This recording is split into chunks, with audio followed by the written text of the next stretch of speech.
The final stop on this road trip is Kansas City, where the world champion Royals await.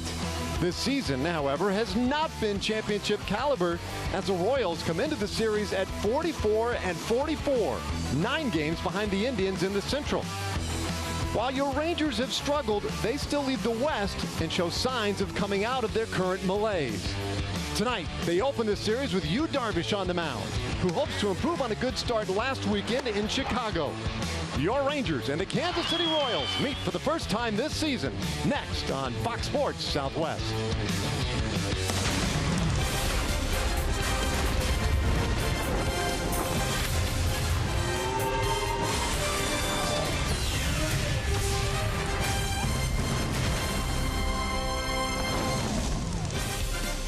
Rangers baseball on Fox Sports Southwest is presented by high-speed internet from AT&T.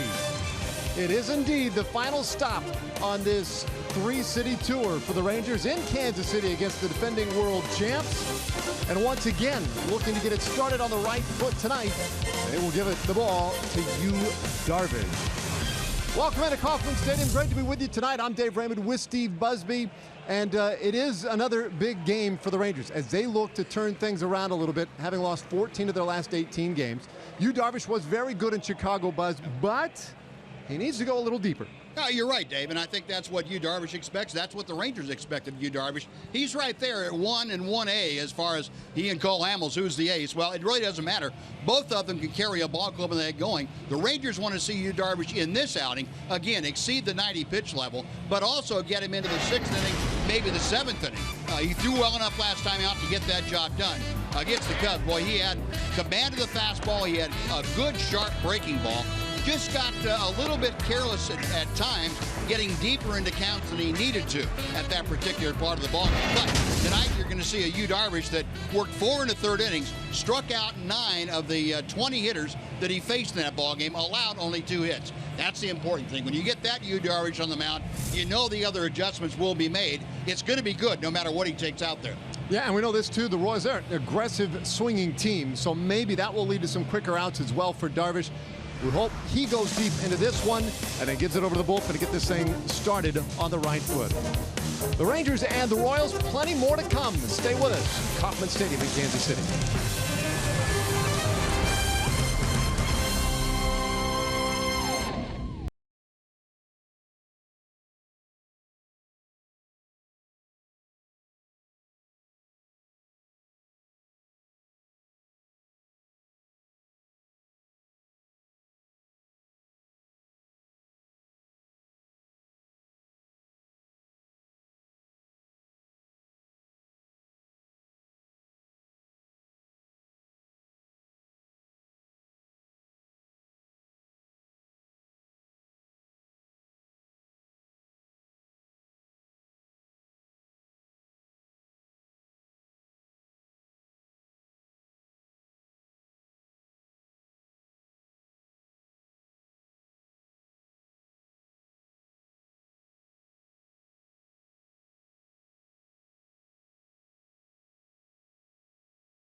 Rangers baseball on Fox Sports Southwest is brought to you by your Texas Ford dealers. Visit your local Texas Ford dealer today during the Ford Freedom Sales event and see why Ford is the best in Texas.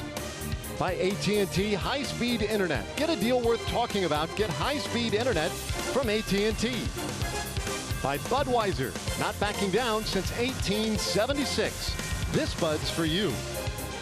And by Southwest Airlines. Transparency, low fares, nothing to hide. Rangers and Royals tonight, opening game in this 3-game series. Stay with us after the break. We'll hear from John Radigan for the first time tonight.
Game of this 3-game series, Rangers and Royals, and let's check in with John Radigan.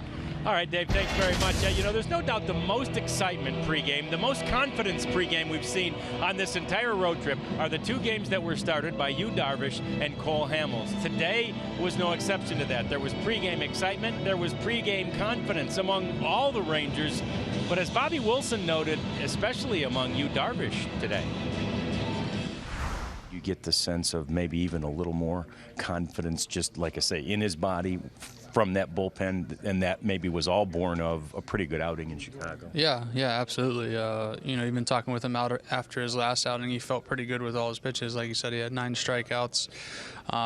You know, his fastball had a little extra juice on, a little extra life on it, and then the slider was what I remember from before he got hurt. So, you know, kind of just keep building off every start with him, and you know, get him ready for this push. Yeah, because when he's good, he's really good. Yeah, he's one of the best in the game without a doubt, and you know, like I said, with that confidence that he had coming out of his last bullpen session, you know, he seems ready to go. And meantime, the team needs to build its own, I don't know if confidence is lacking at all, but just needs to kind of get it turned around. Yeah, just get going. You know, we got to figure out a way to put some runs across the board and put some zeros up on the defensive side, and I think we'll be okay. It's just, you know, one of those things you kind of go through, but it's I think the consensus out of everybody is we're over this. It's time to start playing, you know, Texas Ranger baseball and get after it. Yeah, you know what you are from the first half of the season as a team, don't you? Yeah, we know what we're capable of, and I don't think that's why there hasn't been any panic with the guys in the clubhouse, because we know what we're capable of and who we are, and you understand that you kind of go out through ups and downs throughout a season. But like I said, we're over this. We're ready to start winning ball games, and hopefully it starts tonight. Yeah, so there's pregame excitement, there's pregame confidence, and there's a little pregame joy. Derek Holland can't come off the disabled list until August the 21st, but he has rejoined the team to continue his rehabilitation. And of course, Derek brings fun and joy to a clubhouse and a dugout. We come back and give you the starting lineups in the first pitch as the Rangers get ready to take on the world champions in Kansas City. That's coming up next on Fox.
Rangers first place in the West. Kansas City Royals 9 games out in the Central Division. Buzz, first time we've seen them this year, and this is just not the same Royals team from the last, let's say, 2 seasons. No, they're sure not playing like it, Dave, and 500 record. That's not going to get it done in the Central Division. You got 2 other teams, Tigers and Indians, that are playing extremely well.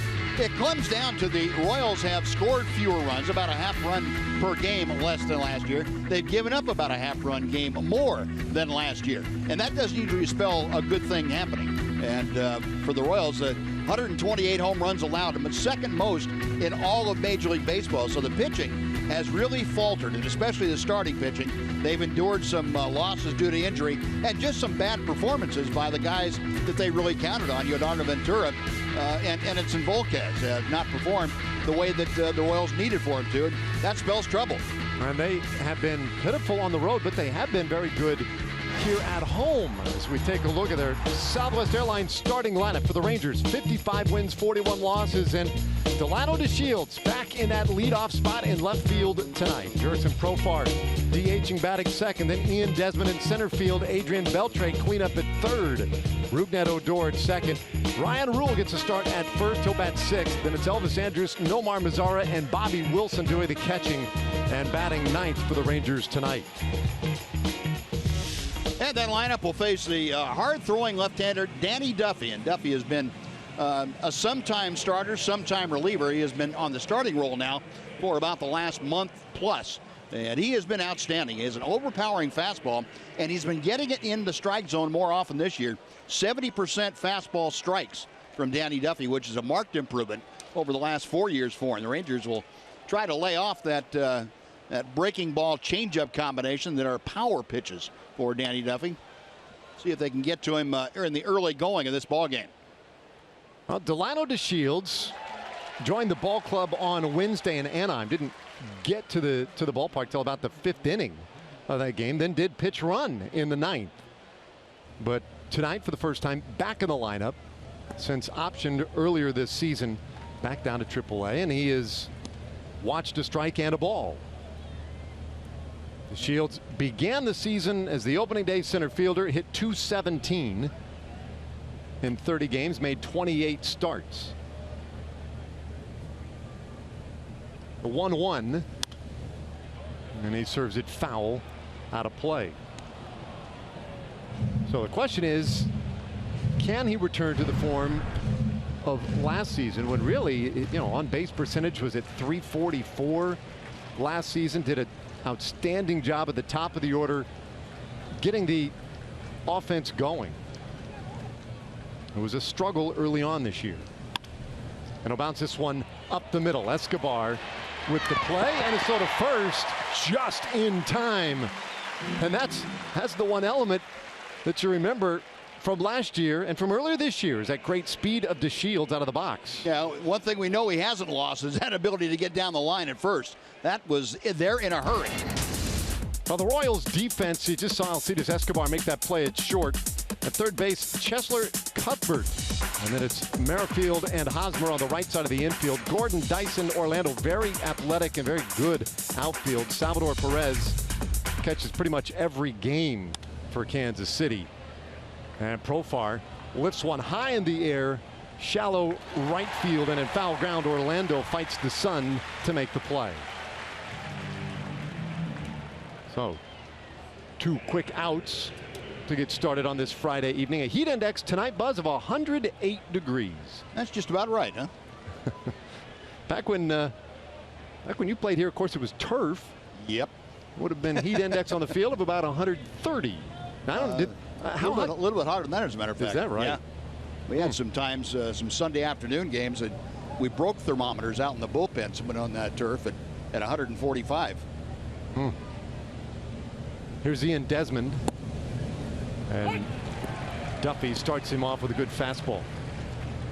And they've had grass here for, well, since '95. So that's a lot of math for me to do real quick in my head, but almost to, well, I guess a little over 20 years. Yeah, 21 years. 21 years even. Well, that shouldn't be that difficult, as Desmond shoots this one out to right field. Pretty well struck, but Orlando with room out there to make the play, and it completes a 1-2-3 top of the first for Danny Duffy. Yu Darvish all set to go. He'll be on the mound when we come back.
for the Rangers, and now Kansas City Royals 47-47, and Ned Yost lines him up with Alcides Escobar leading it off at shortstop. Chelsea Cuthbert, the third baseman, bats second. Then it's Eric Hosmer at first, and Kendry Morales, the DH. Salvador Perez does the catch and go bat fifth. Alex Gordon at left field batting sixth. Then it's Paulo Orlando, Whit Merrifield, and Gerard Dyson, the center fielder, rounding out the order for Kansas City. Yeah, and that's Ned Yost's lineup. He will face Yu Darvish tonight. Yu making his second start since coming back off the disabled list. The latest time that he's gone out there was last time was in Chicago. I mentioned that 4 1/3 inning outing. He threw 90 pitches. But against Kansas City, this is the first time that Darvish have faced the Kansas City Royals since back in June of 2013. He's 1-0 lifetime with a 1.93 ERA. And he'll go right after Escobar with strike one. Alcides Escobar. Let's see, 256 batting average, in the on-base percentage, well, not high enough for Kansas City's, I guess, standards. And a hole here 0-2. You really, I mean, league average is about 320 for an on-base percentage. So Escobar in that leadoff spot, not getting it done so far this year. Shoots this one out into right field, though a base hit is how the Royals get started tonight.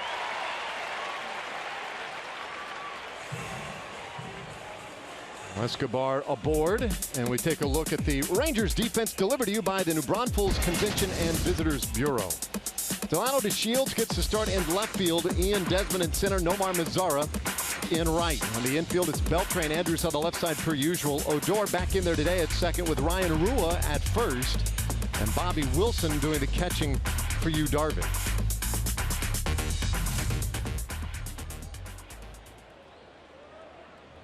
So Darvish immediately out of the stretch tonight. And right in there, good fastball, 96.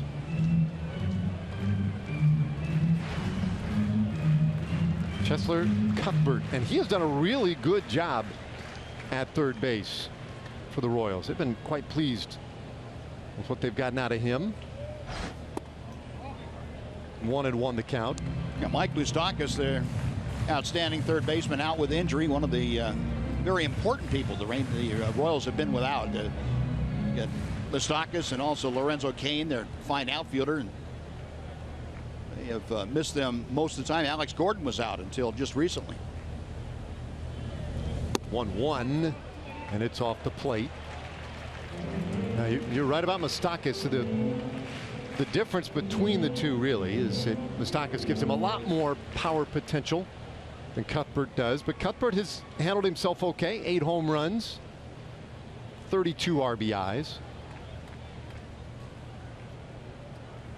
Infield at double play depth up the middle, and that'll even things at 2-2.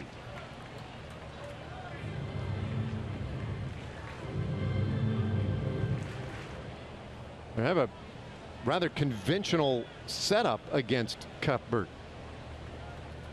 They respect his ability to use all fields. A 2-2 from Darvish. Full count. Well, always a storyline for the Rangers. They have turned 119 double plays. Royals have been victimized by it 82 times this year, so it's been a problem for their offense. Runner going, and a swinging strikeout. Throw down to second is wild, and Escobar will cruise to third base on the error. So it's a stolen base for Escobar, and then an E2 puts him just 90 feet away. Boy, Bobby Wilson come up throwing. He was arguing after the throw got away from him, talking to Adrian Johnson, the home plate umpire, that he thought he was interfered with by Cuthbert, and immediately Adrian Johnson said no. He shook his head no to Bobby Wilson's plea. And you judge for yourself. If you go out across home plate with your body and you're hit by the catcher, that is supposed to be interference. My way of thinking that's interference. I think there's a reasonable argument right there. Step on home plate. Now Eric Hosmer And he'll bounce one toward first. Rua, his only play will be to take it to the bag himself. Escobar scores. Royals get the first run of the night.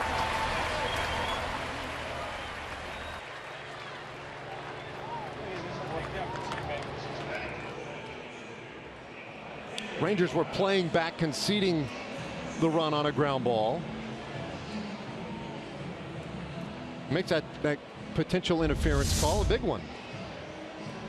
Now, Bobby coming up did not have a clear path to throw to second base. And, you know, if Cuthbert is standing on home plate with one of his feet, I've got to think that is grounds for interference. But Adrian Johnson said no and made it very clear that what he was telling Bobby Wilson was no, he did not interfere with you. So he's the umpire, and he got the ruling.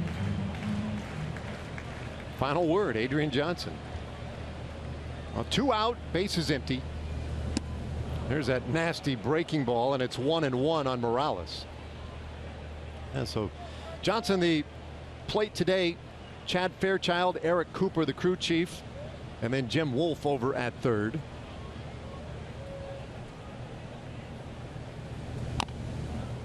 Another good breaking ball to Morales.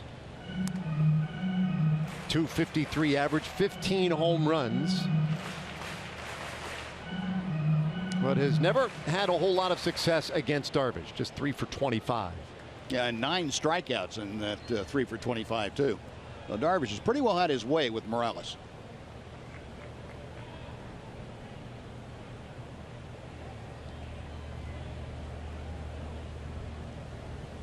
29-year-old right-hander's pitch, and a little tapper off the end of the bat. Darvish going to have to handle it himself, and he gets it there in time to get Morales to win the inning. No, rather 1 run, 1 hit, and an error. And we'll go to the second inning. Royals lead by 1.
Start for the Royals, and we'll see the heart of the order for the Rangers: Beltre, Odor, and Rua in the second inning against Danny Duffy.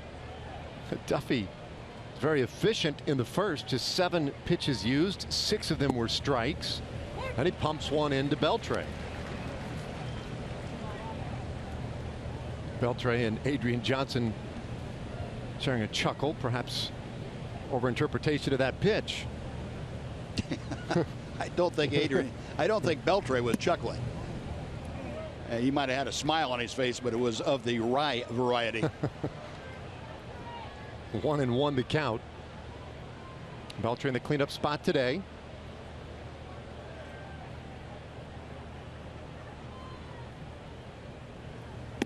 Duffy missing 2-1.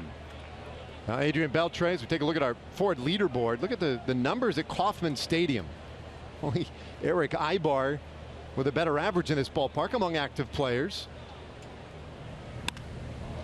A high fly ball, right center field, but a lot of room out there for Dyson. One away.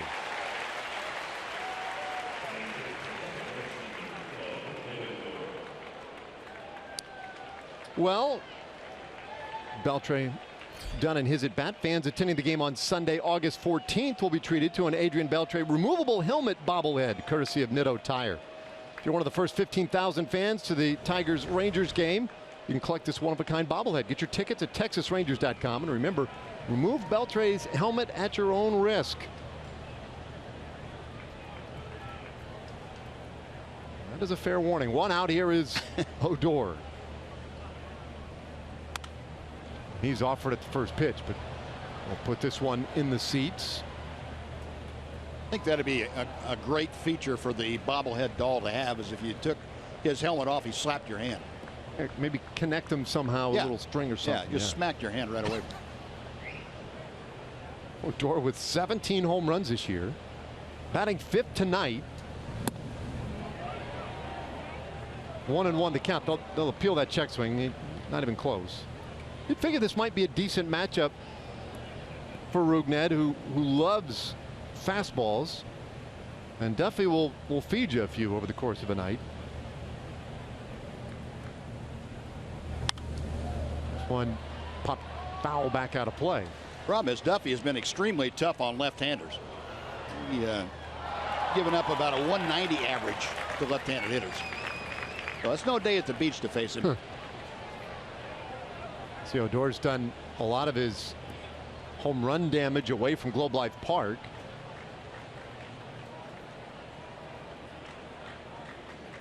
One and two the count. And Duffy gets him swinging. First strikeout tonight for Duffy. And that pitch right there is the onus that left-handers have on their backs when they face a guy like Duffy. He throws in the mid-90s with the fastball, but that sweeping breaking ball, and it's got a fairly late break to it. Really tough.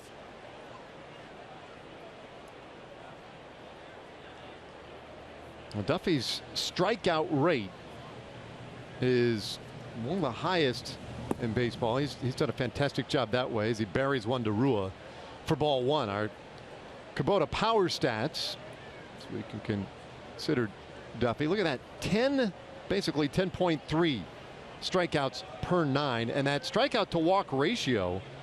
There are only two guys in baseball with better numbers in that regard. One of them is Clayton Kershaw. It was not even close, as a swing and a miss by Rua makes it 1-1.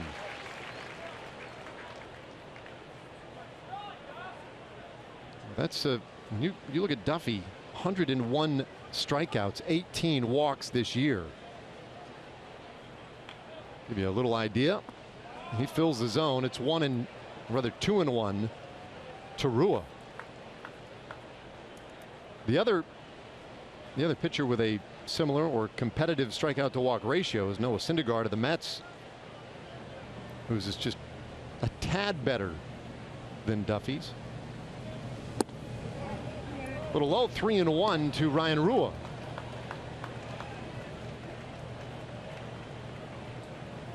Rangers looking for their first base runner tonight against Danny Duffy, who has emerged really as the Royals' best pitcher.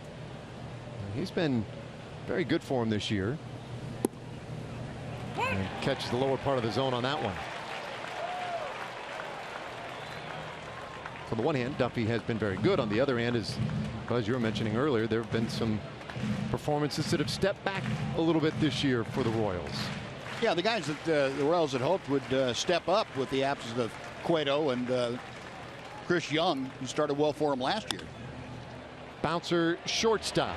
Escobar with all kinds of time.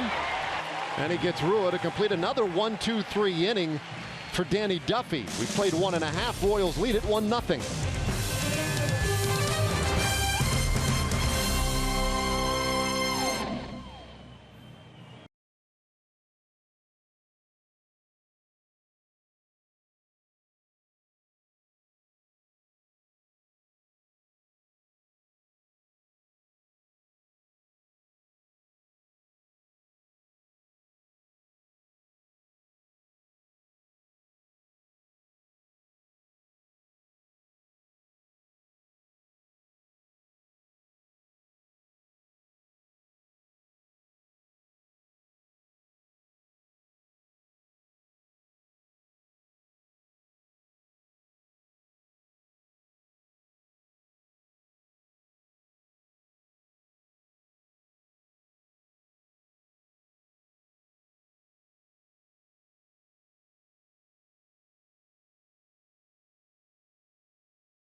Rangers baseball on Fox Sports Southwest is brought to you by your Texas Ford dealers. Visit your local Texas Ford dealer today during the Ford Freedom Sales event and see why Ford is the best in Texas.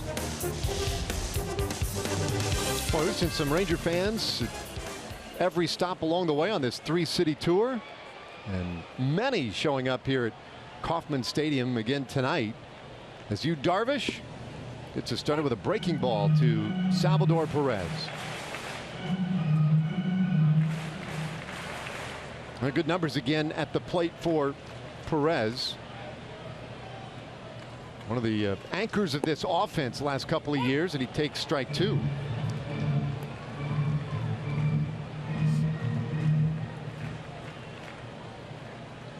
Yeah, look at those numbers in the context of Royals history. One of the great catchers they've employed over the years. World Series MVP.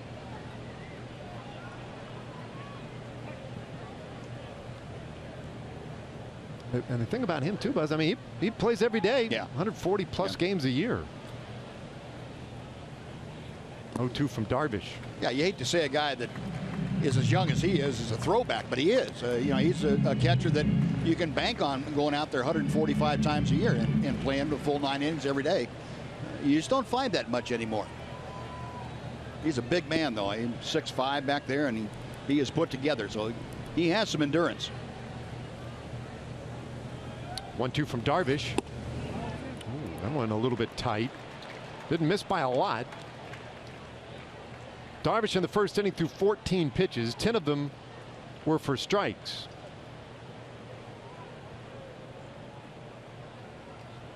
Both starters so far tonight. And coming right after hitters, a 2-2. Darvish missed his mark badly. That's what we saw on occasion in Chicago. For the majority of the outing, electric stuff, but occasionally just to. Well, I'm going to attribute that to you not quite being back to 100% from all the, the rehab from Tommy John. He gets a strikeout of Perez, his second of the night.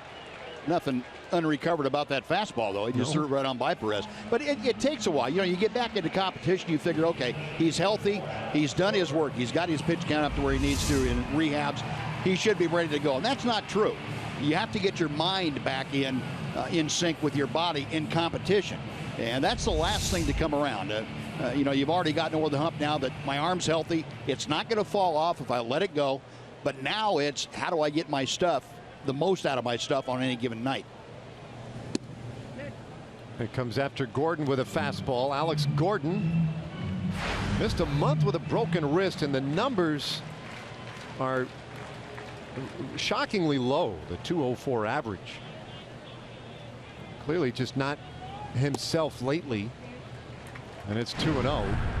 His manager Ned Yost talking about him this week, gave him the day off on Wednesday. They had yesterday was a travel day as they went out and met with the president at their tour of the White House. And Yost saying, yes, he's struggled. He's working through the broken wrist, but he's pressing too hard. He's wearing it on his sleeves, and he's working too hard. He needs to step back a little. And John Doolittle, our great stats guy, reminded me that both Gordon and Mike Moustakas out on the same play. They had a collision back in late May in Chicago. Moustakas still isn't back, and there's a question of whether he'll get back this year. Gordon suffering the effects of that broken wrist, not swinging the bat the way he did certainly before he was hurt. But boy, that one collision cost the Royals a bundle. Well, you talk about a turning point in a season for a team. That was critical. Moustakas tore his ACL and still on the shelf. And while Gordon is now back, many would argue he's not quite the same Alex Gordon that he was before. He's on, though. And now Paulo Orlando takes ball 1. The Royals team 47 wins, 47 losses, and they're 9 back of Cleveland in the Central Division. Pretty good numbers for Orlando. Not a ton of power, but very good speed, great defensively.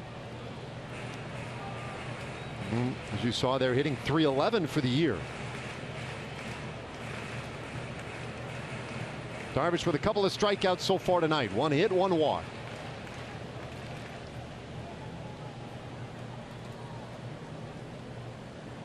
He'll check in with Alex Gordon.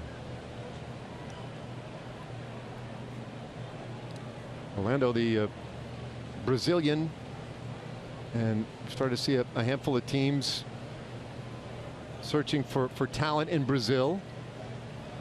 One of the newer frontiers in Major League Baseball. Runner going, the 1-1. It's a strike. The throw to second. Not going to get him. Gordon with his 5th stolen base.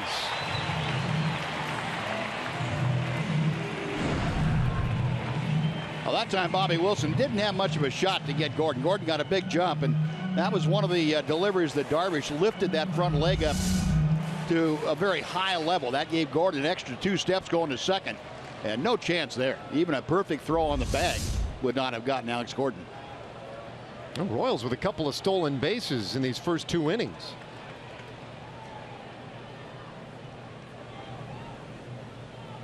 The 1-2 pitch, and that one is lined over short. A base hit.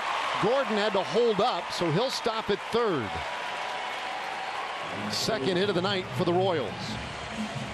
Yeah, and going back to what you just mentioned, Dave, about the Royals scoring, taking 2 steals tonight, that was one of the big problems that Darvish had before he was hurt, in that he was not very adept at holding runners on. Never really got a good pickoff move developed, and his move to home plate is fairly slow because he's such a tall guy at 6'5". It takes him a while to coil and uncoil going to the plate and deliver the ball, and so it's hard for him to give his catchers an opportunity to throw somebody out. Clearly the Royals capitalizing on that already, and I would suggest that they will continue to try and do so for the most of the evening.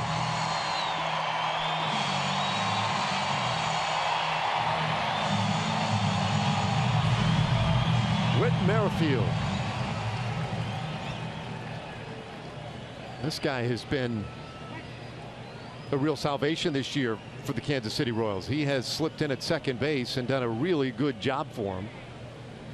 Very versatile ball player as well. They can use him everywhere, in the outfield and anywhere on the infield. But right now he is their second baseman. He's up there with men on the corners. Darvish gets him to bounce one up the middle, but it gets through. Another run is in. Royals lead it 2-0.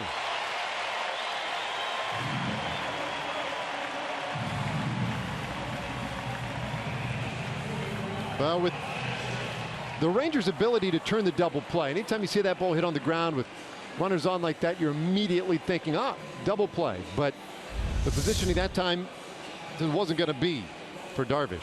That looked like the splitter that Darvish threw down and in at Merrifield. Got it on the ground the way that Darvish wanted, but you said it was in a position right between Elvis and Rubnet up the middle, and that's one of those things where you get exactly what you want, you don't get the outcome that you want. I know that's tough for a pitcher. On the one hand, you have to take solace in, well, I got a ground ball, that's what I wanted to do. But for the pitcher, I got another base runner out there as a pitch to Dyson is taken for ball 1. From a pitcher's standpoint, that's when I go back and really kick myself about the walk that I gave up and the stolen base.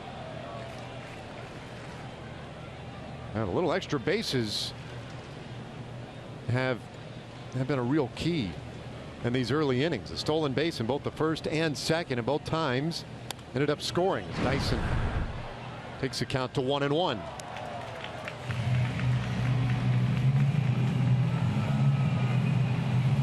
When you go back to the start in Chicago on Saturday, that was part of the problem for Darvish as well, were the walks he allowed in particular toward the bottom of the order. The walk this inning was to Alex Gordon, who was hitting .204 this year.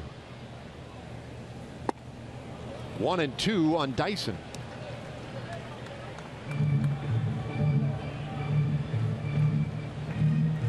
Now, Rangers need a big start tonight from Darvish. Have dropped 14 of their last 18 games. And largely You look back at the starting pitching during that stretch. It just haven't been the number of quality starts that they got earlier in the year. Big slider swung on and missed by Dyson, and that's the second strikeout of the inning, third tonight for Darvish.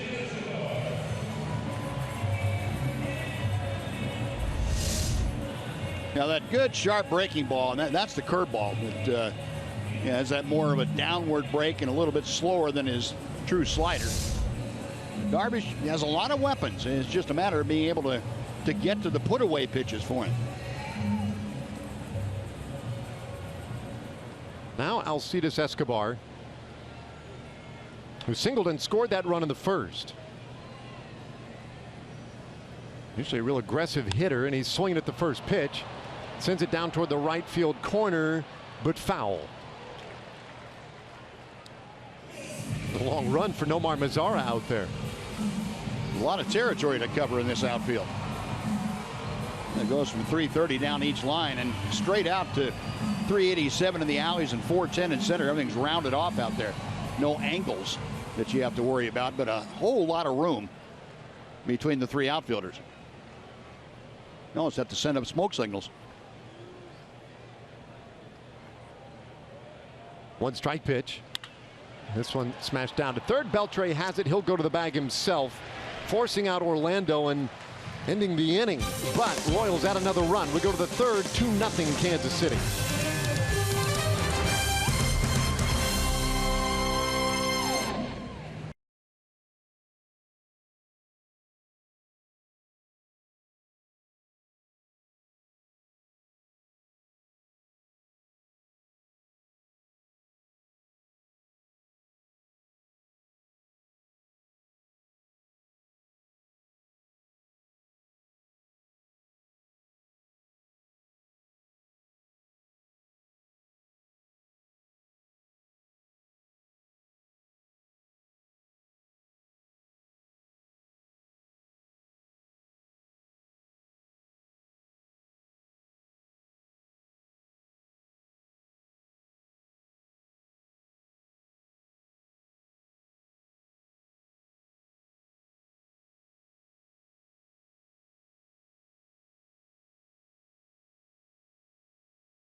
Meet Pudge Rodriguez and Rangers captain this Tuesday at Whataburger on East Broad Street in Mansfield. Don't miss his chance to win great prizes and to meet Pudge at Whataburger. Go to TexasRangers.com/appearances for more information. A 2-0 Kansas City lead as we begin playing the top of the third. Elvis Andrus, Nomar Mazara, and then Bobby Wilson. Danny Duffy has been pretty good the first two innings, just the one strikeout. But has managed a first pitch strike now to all but two hitters, including Andrus right here. Elvis shows bunt but takes a strike.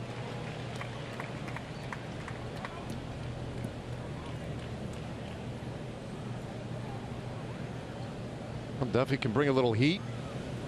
We've seen that tonight. Started the year in the bullpen, has made his way to the rotation, and has been quite good since. A little bit outside, 2-1.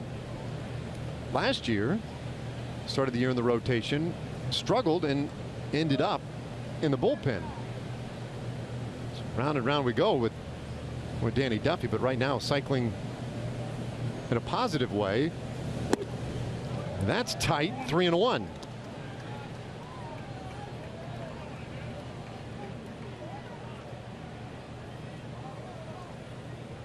Our TXU Energy Power player to watch. Andrus, what a month of July it has been. A .340 average, and he walks to start the top of the third. Yeah, the 11 RBIs and getting on base at almost a .390 clip. Very good month for Andrus. It continues. Now here comes Nomar Mazara. And see if the Rangers can't use that leadoff walk to their advantage. Kansas City certainly did. Not a leadoff walk, but a one-out walk led to their last run.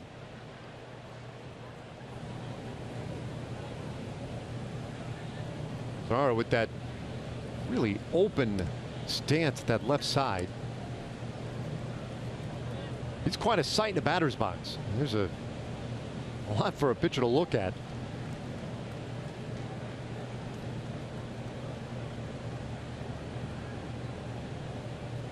He's got the great power, leading American League rookies in RBIs. But it has been a challenge for him lately. He's seen a lot more inside heat and is continuing to just try and make those adjustments. But you can see the last dozen games, average hasn't come along very well for him.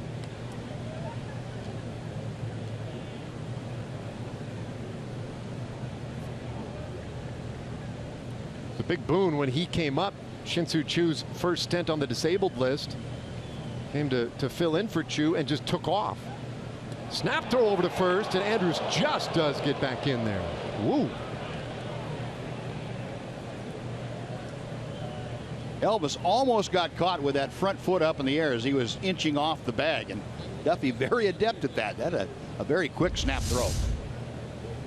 As soon as Elvis, you see it, Duffy made that throw just a split second too early. Elvis was just getting ready to lift that front foot off the ground to take that extra lead. And if Duffy had waited that split second, he would have had Elvis dead to rights. As it was, he almost got him. As you can see, much like a couple of Angels pitchers we just saw, very adept at picking runners off. Now 1-1 on Mazara. On top of that, his catcher, Salvador Perez, he's a tough guy to run on. Throwing out almost 50% of would-be base stealers this year.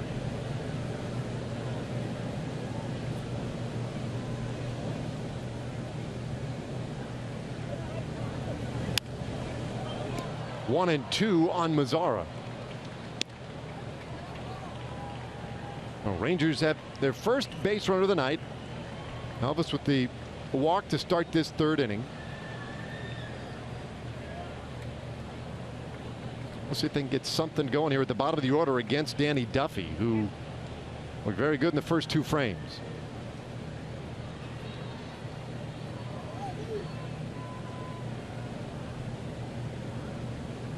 We're taking a long pause in the 1-2 pitch. Omar trying to go the other way with it. Count stays 1-2.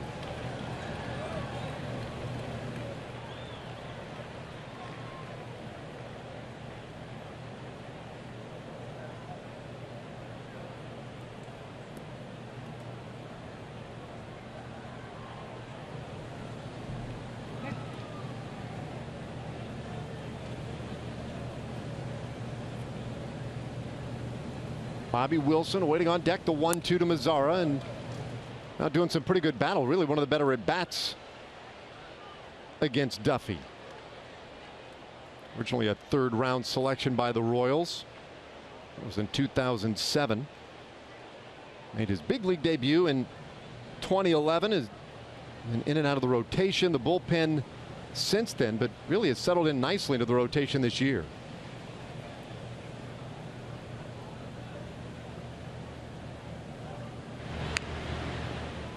Courtesy toss over there to check in on Andrus.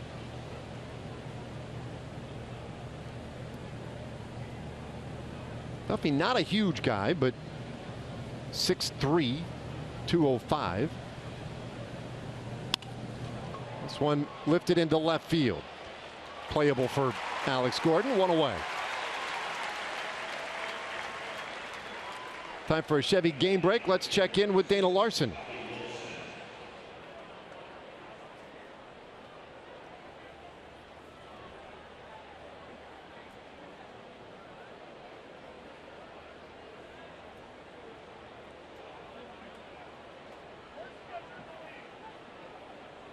Thanks, Dana.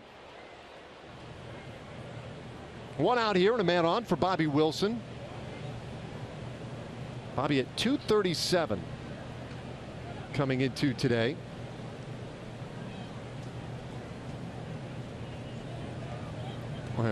More attention for Elvis Andrus. Wilson last started a game Monday. Opening game in Anaheim. 2 for 4 in that one. And he's still yet to see a pitch here.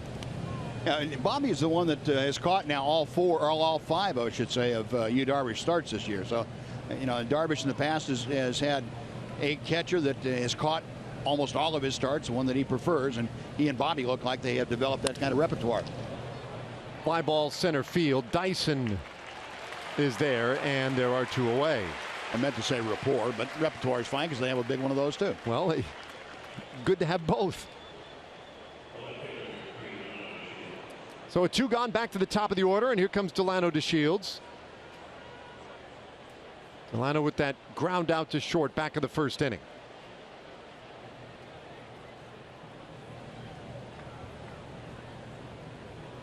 So earlier today, Buzz, I wanted to go back over the last 18 games and see if a suspicion I have, which is the starting pitching has been, you know, such a big part of this struggle.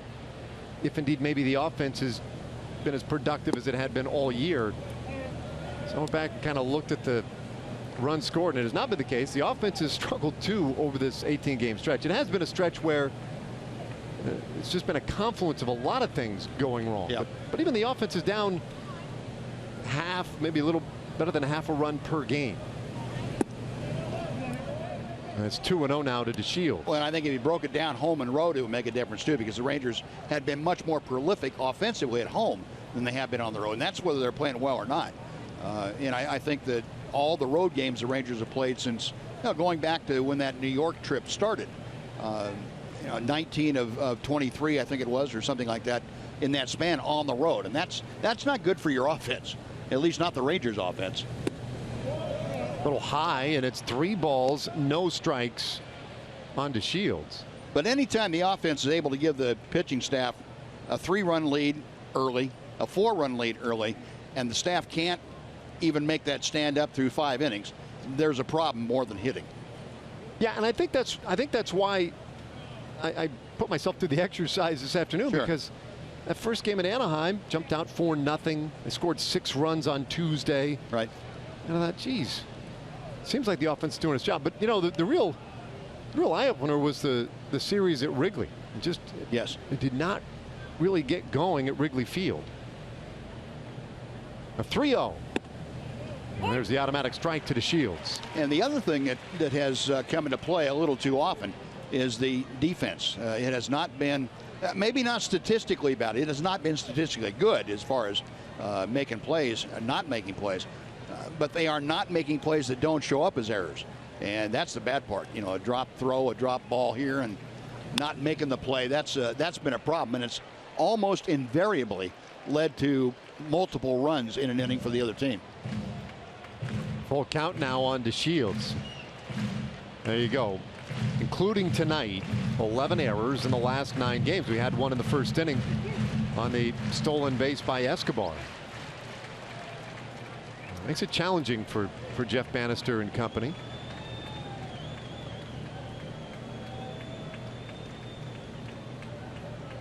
The 3-2 pitch to DeShields, and he hits this one up the middle, a base hit into center field. Andrus with a little hesitation at second, but manages to get to third without a throw. So on the corners with 2 out. Now getting into that dangerous part of the Rangers lineup. So that's a big 2-out hit. Yeah, nice job by Delano too. We saw him do this more often than not in his previous stays with the Rangers, taking that ball right back through the middle. Delano very good at taking the ball right back where it came from. Now the Rangers have the opportunity with 2 outs to do a little running on the base paths. You have your best speed men out there. Elvis at third and Delino at first. Profar at the right side of the plate. And he takes ball 1. Jurickson hit one foul deep down the right field line. Back of the first inning, 0 for 1. Average still up over 300. And today acting as the DH.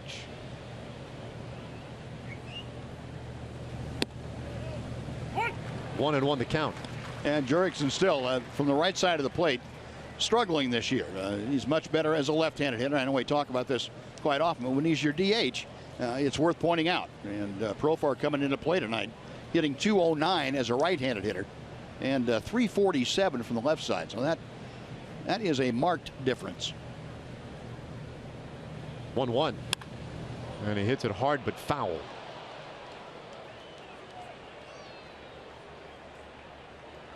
And you see it's been a bit of a struggle. That's true for a lot of the Rangers. Profar, a guy now who is going to start getting time pretty much every day in the lineup. Somewhere. Yeah, at some position. I think Jeff Bannister, well, you and I were both down there the other day when Jeff was talking about that, about moving Profar from first to second to third to short and giving guys in succession a half day off by being a DH. And so that's the best way that he can use Jurickson and Profar to help this ball club. Men on the corners with 2 out here. And Duffy's pitch inside, and that one got him. Ooh. Those are always scary, but the good news is it doesn't look like it got him on the hand, or at least not in a place that caused much damage. Just clipped and glanced off, fortunately. You're right, because Duffy had a little extra muster on that one, and it came up and in. Profar had no chance to get out of the way. Got him on the forearm, a glancing blow to the forearm. But at 96, I don't care if it's glancing or not. That's good. First of all, it's going to scare the devil out of you, and then it's going to hurt like heck. But let's see if the Rangers now can get it done with the guy they'd love to have up in these situations, Ian Desmond. Now, Desmond, for any number of reasons, you see his .381 with the bases loaded. He's the best hitter in the American League against lefties this year, hitting over .400 against lefties. And he takes strike 1 from Duffy. Duffy got him to fly out of the first inning, but was the ball well hit the other way to right. Now look at that, 402 with 5 home runs against left-handed pitching. That's pretty good, huh? Yeah, that'll do. Bases loaded for him. This one up into the seats, the count 0-2. And you look at some of the names that you'll put right there alongside Ian Desmond. At least a .319 average and 200 total bases. David Ortiz with an historic season. Altuve having his best ever, and Daniel Murphy a career year.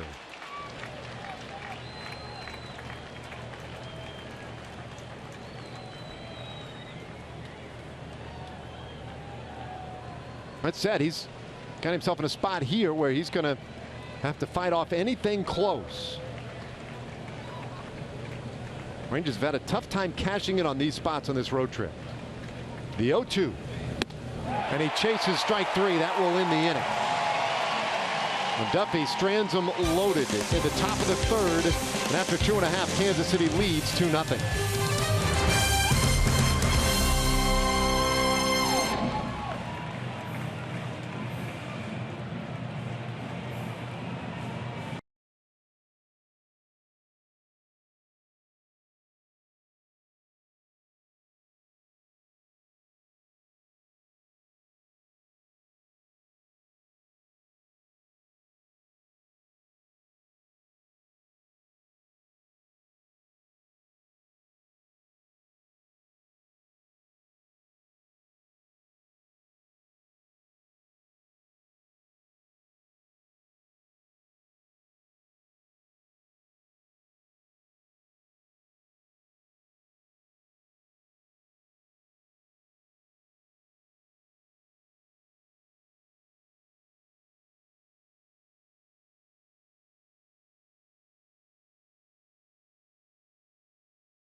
next chance to take advantage of $10 Tuesdays.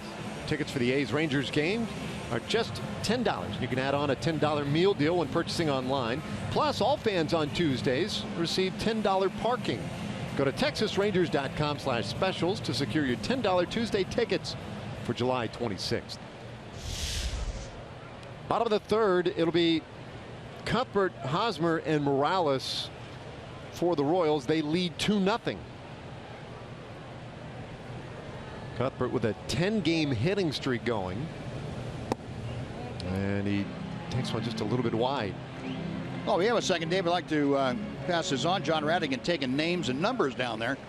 He advises us that the Thurmans from Capel are up here celebrating their 25th anniversary, or 21st anniversary. And they have their children, Brian, Austin, and Emma, with them here tonight. Boy, very cool. That's the way to do it. Now, we mentioned a lot of Rangers fans traveling. Yeah. We've seen a ton of them on this trip. The 1-1. And breaking ball sweeps wide, ball 2. Got a nice little platter of goodies from Shirley and Cal Coast, the cookie lady. Always, she and Cal must go to half the Ranger road games along with being at every Ranger home game. But still provide the cookies. That's the best part. We do appreciate that. Yeah. 3-1 the count. Darvish not as sharp, really, I'd say, as he was on Saturday. I mean, I think he was throwing a higher percentage of strikes on Saturday than he has tonight. This one hit well center field. Desmond on the run. Back to the wall. Gone. Cuthbert with his 9th homer of the year, and he makes it 3-0 Kansas City.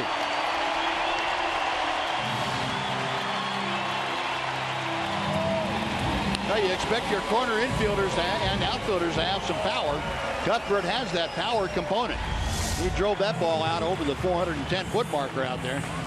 A low fastball that stayed right in the middle of the plate, but not for long.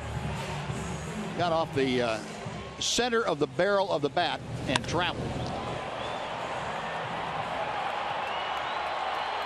He and Desmond needed another 30 feet or so to run that one down. Yeah, that thing was hit a ton. Now Eric Hosmer. So an 11-game hitting streak for Cuthbert. I mean, you knew it was hit well. Question is, that outfield can be so big. Would somehow that thing maybe not get out? But no, it was well on the way. That's very definitely big man's territory out there, but apparently Cuthbert bidding to be a big man in everybody's eyes. He's got me convinced after that thing. 0-2. And Hosmer down swinging. 1 away in the 3rd inning. That's 4 strikeouts for Darvish.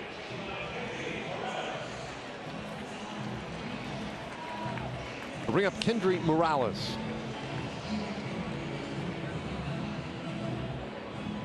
Morales hit a little dribbler to the 3rd base side back in the 1st inning, and Darvish had to come off the mound and make the play himself. It was not exactly a routine play for Darvish. Morales also not the fastest on this team down the 1st baseline, so it worked out well. Morales has very good power.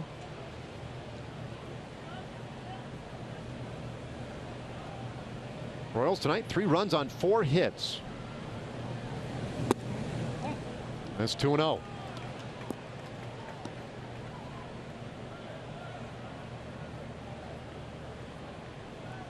Darvish's 2nd start since coming back from that shoulder stiffness. This ball golfed high in the air. Out there to right field. Mazzara with plenty of room just in front of the warning track, and there are 2 gone. And Darvish took just enough off that to get Morales out on his front foot. Enough to keep that one in the ballpark.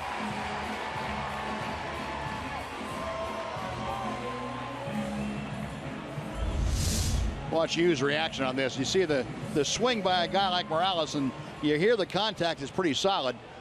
And you kind of slumped his shoulders a little bit. Said, doggone it. But he got it back. A good breaking ball to Perez for strike one. Salvador Perez struck out in the second inning. Yeah, it looked like he was concerned that one was going to be lost. He had a look of shock on his face when Cuthbert went out.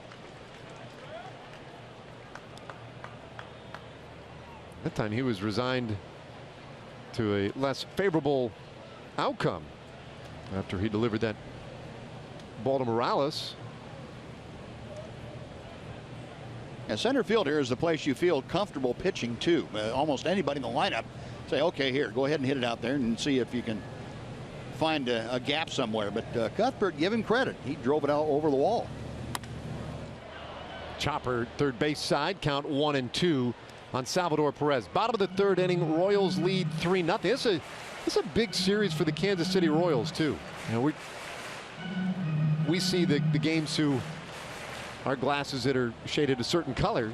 We know what the Rangers need to be doing, and we know that the trade deadline is looming August 1st and what's at stake for the Rangers. The reality is Kansas City right now is just sort of hovering in that spot where they're not real sure. Are they buyers? Are they sellers? Yeah. Well, you're right. It's a critical time for them. They have to play better. There is no choice for them. 1-2 from Darvish, and he gets Salvador Perez swinging. So a strikeout ends the third. But Cuthbert with a homer extends the Royals lead to 3-0.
At the ballpark this season. Bring a Dr. Pepper can to the box office or use the online coupon code Dr. Pepper and receive savings of up to 29% on most Sunday through Thursday games. Go to TexasRangers.com/specials to get your tickets for Monday, July 25th through Wednesday, July 27th.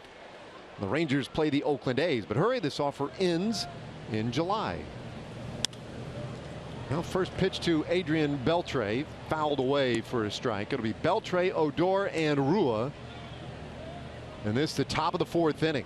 Royals with a single tally in each of the first 3 innings so far tonight. Beltre hit that fly ball to center field in the second. Duffy gets him to serve another one foul. Count 0-2. We keep coming back from the commercials and we get the fountains out there in the outfield, and one of the features of this ballpark that endures from the remodel. Slightly different iteration, I guess. 0-2. And Beltre stays alive. But when you look at this ballpark, Buzz, you spent your 8-year big league career playing here in Kansas City. You know, they did a lot. They've done a pretty good job, but I did like the outfield the way it was back in the day. I mean, without the bleachers out there? Yeah, there's a fly ball right field. Back on it is Orlando. And it chases another one down, one away in the fourth. Well, I thought with the remodel that they did, it's been 6 or 7 years ago now, 6 years ago, I guess. I thought they made everything look like it was originally planned that way and built that way. It fits in very well to the eye anyway. Yeah, there are a few changes they made, but to get the extra seats in out there, they needed those because they took a bunch of seats out from the grandstands, up above and down below too, and they expanded it a bit. Kind of missed the grass out there, I guess. And the hill out there. Rougned Odor, and he hits one a ton out to right field, and it is gone. That thing, a huge blast by Odor, his 18th home run of the year, and the Rangers are on the board.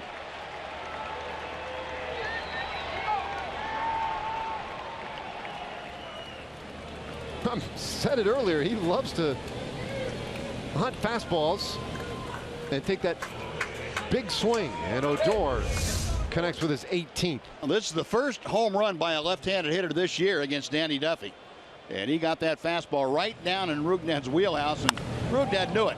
As soon as he touched that thing off, his head went down and he went into his home run trot. Now Ryan Rua comes up empty on strike one.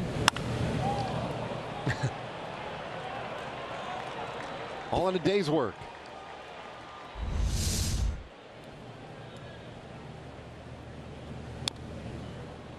Well, that one, they tell us in-house here, 419 feet.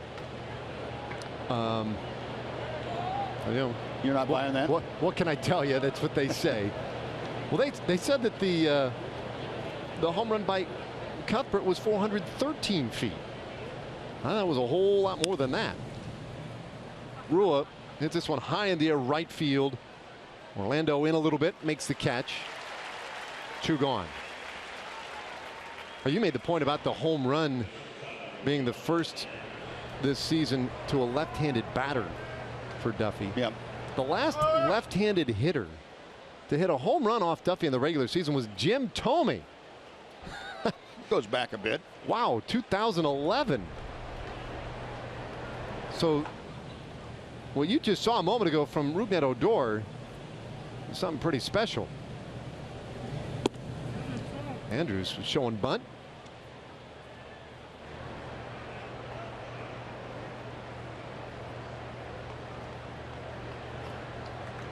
Oh, big home run by Odor, a no-doubter. Orlando hardly gave it a look out there in right. Andrews with a little tapper back to Duffy. And then his lob to first will end the inning. But Rougned Odor with a blast to right field gets the Rangers scoring started tonight. We head to the bottom of the fourth, 3-1 Kansas City.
Coverage of baseball brought to you by T-Mobile. Big Hall of Fame weekend coming up, and Ken Griffey Jr., the first #1 overall pick in the draft to be inducted into the Hall of Fame. He'll also be the first Mariners hat to the Hall of Fame.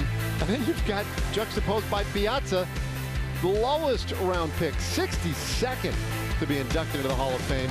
He'll only be the second Met in there, along with Tom Seaver. As we get started, bottom of the 4th inning, and Alex Gordon will lead things off for Kansas City. 3-1 Royals. Odor with a big home run top of the inning, and Darvish looking for his first 0 of the night. But Gordon hits this ball well out to right center field. Mazzara back, and that one is high off the fence. Gordon keeps it in the yard. He's going to try for 3, and he'll be in there ahead of the throw.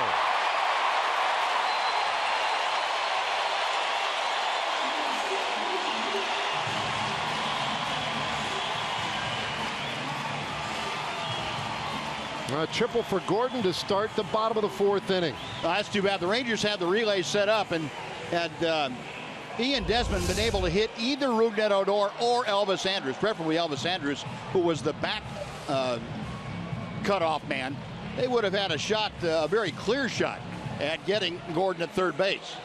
The throw sailed over everybody, and by the time it got there, you saw how far Gordon was away from third, and that ball passed Elvis. But Ian just overshooting his mark by a bit. The first triple of the year for Gordon. And now the infield has to come up tight on the edge of the grass.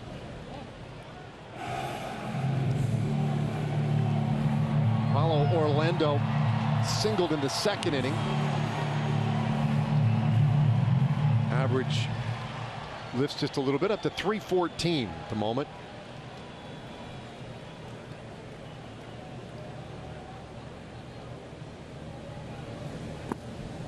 Well, Darvish talk a lot about his strikeouts, and this is a spot now where he could really use to go to the strikeout. And that man at third. Yeah, again, with the infield drawn all the way in, Davis, you take away one option as a pitcher, and that's the pitch up and in. You know, we talked about the other day, when you have the infield drawn in like this, less than 2 outs, what you don't want to have happen is make a good quality pitch inside, jam a hitter, and have him bloop it over a drawn in infield. So you almost have to stay away from that area if you think a guy's going to be swinging. These Royals usually are swinging, as this one is pumped in there for strike 1. 3-1 the count. This is not a Royals team that does a whole lot of walking. They're not known to put real tough at bats on opposing pitchers. This one fouled off, and it's a full count on Orlando. Well, you see a team in Kansas City that hitting .270, which is 2nd in the league to Boston, as a matter of fact, and only 378 runs, which is tied for last scored in the league. And that tells you right there, there's a breakdown somewhere. Those two don't normally go together. 2nd highest average and the lowest runs produced.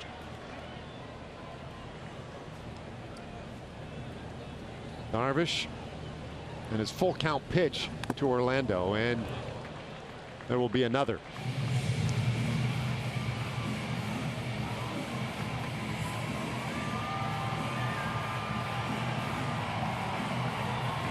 Oh, look at this. Yeah. The 6 through 9 hitters.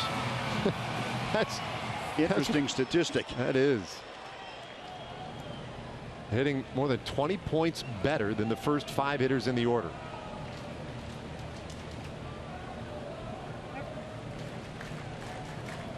And you look at tonight. Orlando, Merrifield, both with hits in that 2nd inning. The payoff pitch, and he gets Orlando swinging. Big strikeout for the first out of the 4th inning. That's his 6th tonight. Now, able to work that ball down. You see the target set outside, pitch is inside, down and in. But that's where missing the target by the full width of the plate paid off.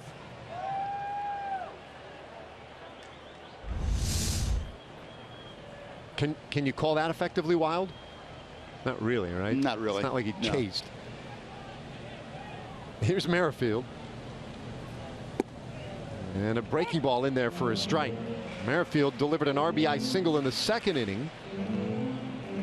Batting 8th tonight for Kansas City. Effectively wild is when you have hitters flinching when you let go of the ball because they don't have any idea where it's going. That's effectively wild if you throw a strike with it. One straight pitch from Darvish. Back to that breaking ball again. It's 1-1. Infield remains pulled in tight with just 1 out.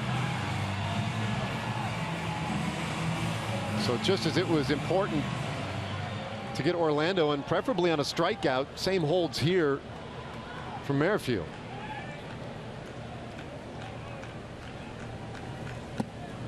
It's 1-2.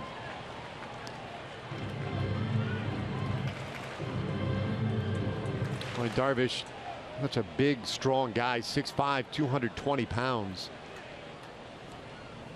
There's the great power pitch, and then the complement of breaking balls and imaginary pitches. He'll throw everything up there but the glove. The 1-2 pitch. And got him with the heater. Back-to-back strikeouts. 7 tonight for Darvish. And you might have heard the grunt from Hughes as he let that fastball go. He wanted everything that he had left in the tank to be on that fastball, and he put it in a perfect place. Down and away, 97 at the knees.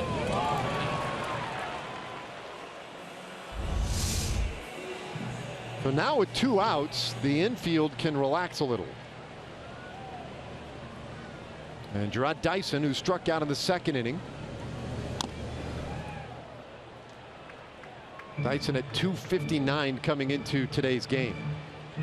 He was one of the few, though, who was swinging the bat pretty well in that series against the Cleveland Indians. The Indians were here in Kansas City earlier in the week.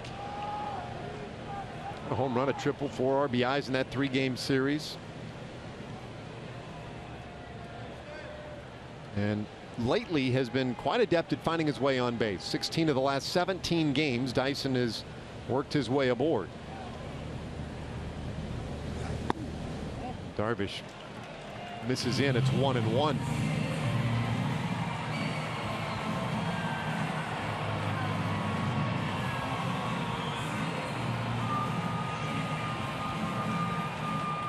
Well, the inning started with Gordon tripling off the wall in right center.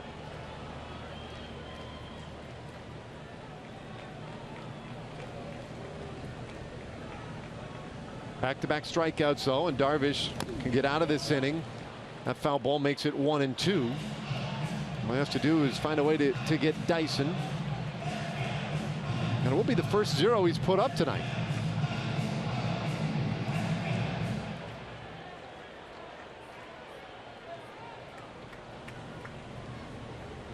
Dyson on Monday night in that series against the Indians hit a grand slam. It's his only home run of the year, and it was the first grand slam of his career.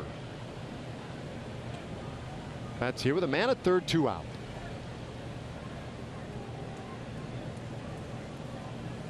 Darvish trying to strike out the side, and he gets Dyson on strike 3. Wilson will have to throw it out to first, but they get Dyson, and Darvish fights back after that leadoff triple.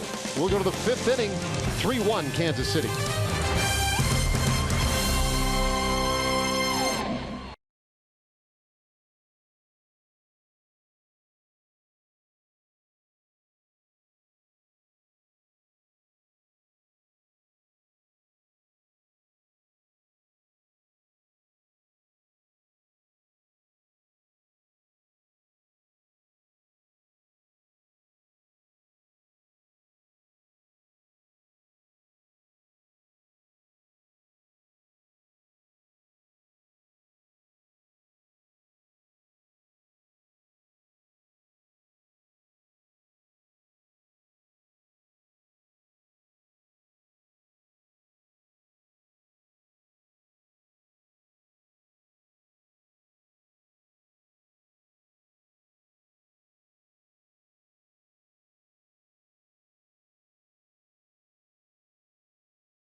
Rangers baseball on Fox Sports Southwest is brought to you by Southwest Airlines. Transparency, low fares, nothing to hide.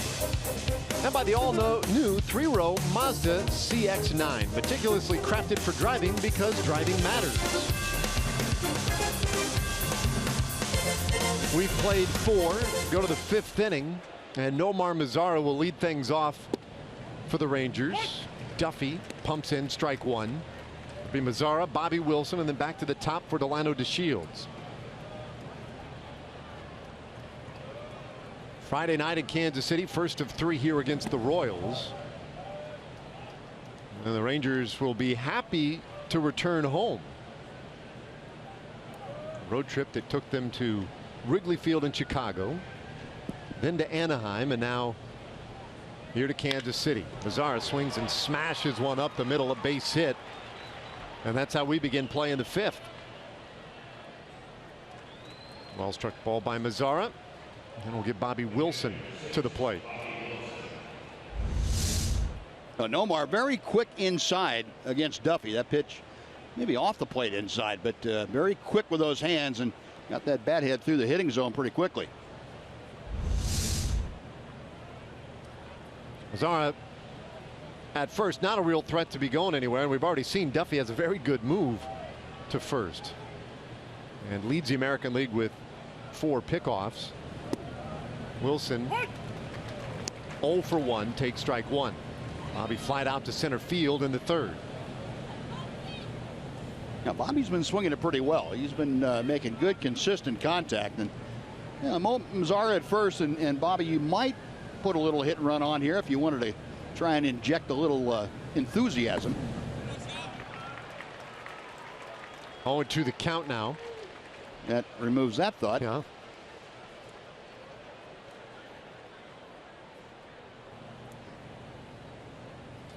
I guess he'll just have to double to the gap. That'd be all right. Duffy's been pretty good tonight. Did give up the big home run to Rougned Odor in the 4th. Lefty's 0-2. That one just wide of the bag at 3rd.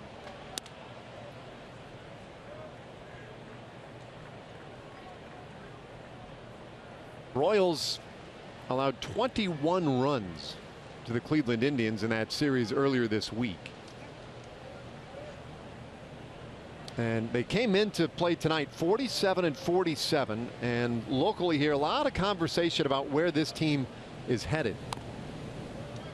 Wilson fights off yet another. Should they sell and be mindful of future years, or does Dayton Moore, their general manager, does he feel like maybe there's another magical run on this team? Because it was just 2 years ago when at this point they were 48-46.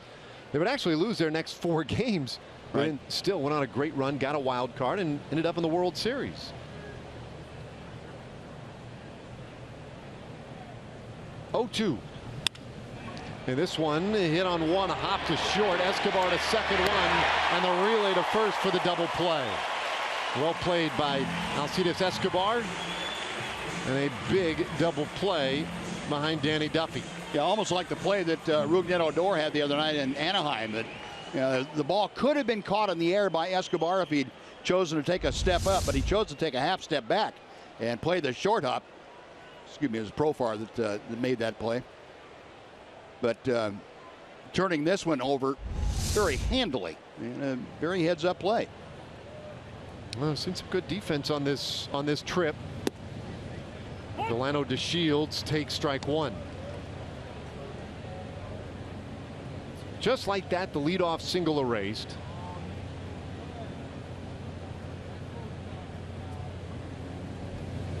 DeShields had a base hit in the 3rd inning, one of 3 Rangers hits in tonight's game. Now, of course, he ended up at second base that inning as the Rangers ended up loading the bases but could not get a run home.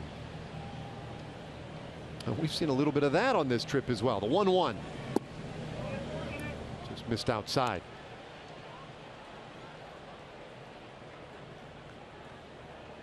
Yeah, I guess if there's any consolation tonight, Dave, it was a 2-out situation when the Royals, or the Rangers, loaded the bases against the Royals tonight, and that cuts down your opportunities a little bit.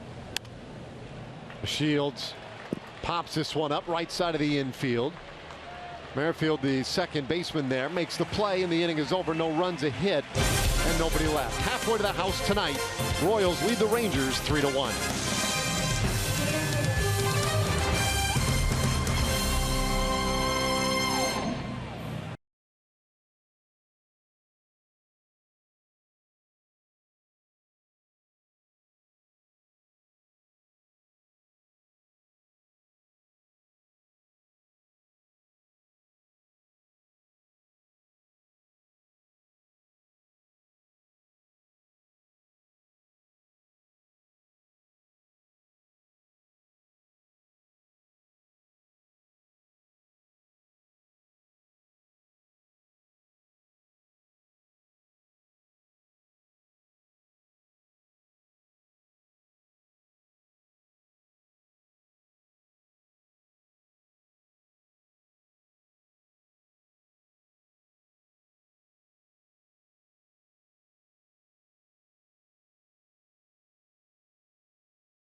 Next Throwback Thursday game is July 28th, where the Rangers face the Kansas City Royals. First 10,000 fans will receive a Papa John's Texas Rangers Throwback Thursday collector pin commemorating Kenny Rogers' perfect game. Get your tickets today at TexasRangers.com or by calling 972-RANGERS.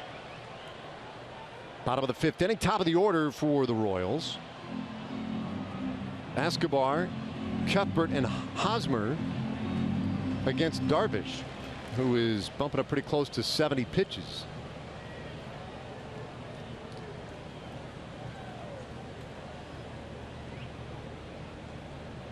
Escobar 1 for 2 tonight. And the single, stolen base, and scored a run of the first, and then reached on a fielder's choice to win the second.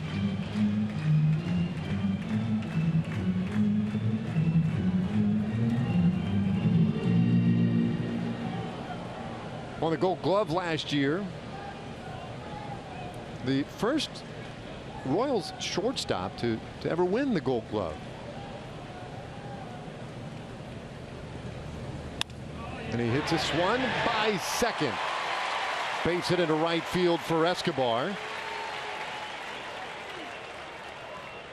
And Royals have the lead man on for the fourth time in 5 innings tonight. You know, Escobar taking this one the other way against Darvish. Same thing he did his first time up back in the first inning. So hopefully the deja vu doesn't get there all over again. And the first thing it didn't work out too well is Escobar stole second, went to third on an error, and scored on an out. He has 13 stolen bases now this year. And we have certainly seen tonight the Royals feel like they can run on Darvish. So you will be mindful of Escobar. Cuthbert, though, showed us that they also can swing with a little power.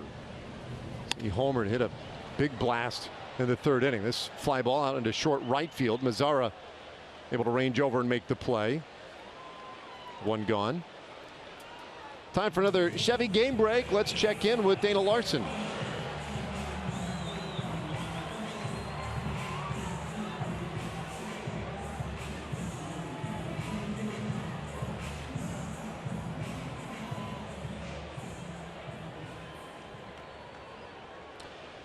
All right, thanks, Dana.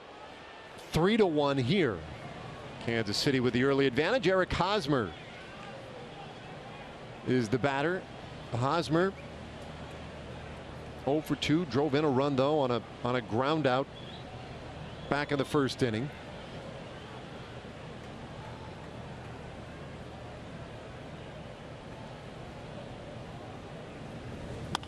And the first pitch from Darvish, spoiled foul.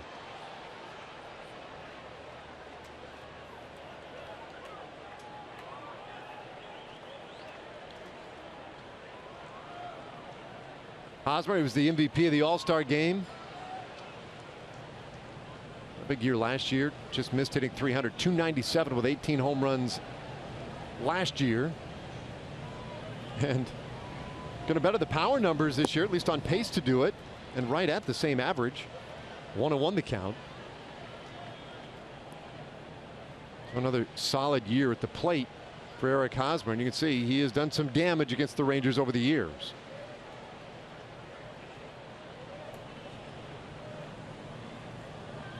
Very much the leader on this team in the clubhouse and in and around town. He's the guy who's always at the locker after the game, ready to take the questions. And every clubhouse needs that one guy who, I don't know, folks look to, pull him aside, tell him what's right and wrong, the young guys. Yeah. And Yep. from what I understand, Hosmer's the guy too who is taking the young kids who have come up, and he's very quick to take them out. Take him to a nice dinner, make him feel like a part of the program, and just his presence has been such a big factor in the success here in Kansas City. 1-2 the count on Hosmer as we check in. That's Eric Hosmer, a little over a week ago at the All-Star game on Cueto. And that one base hit to left field. MVP, there you go.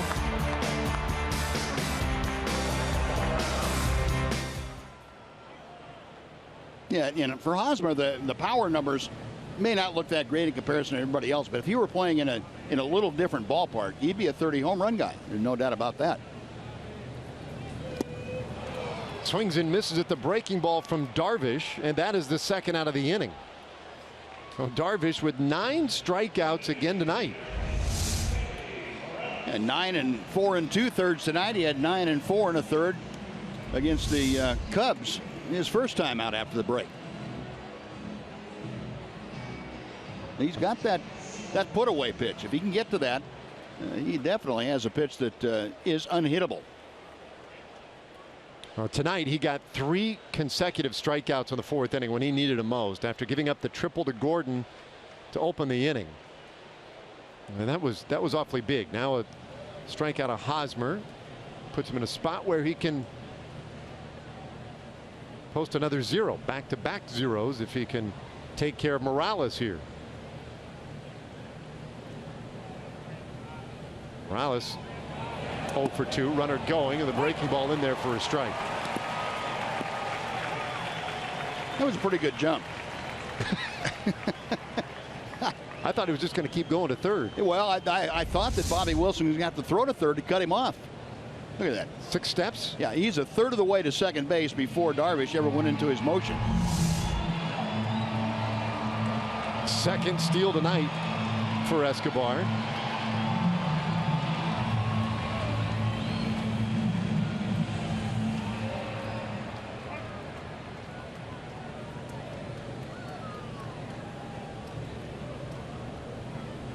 Now the 1 strike pitch. And a good block by Bobby Wilson. It's 1-1.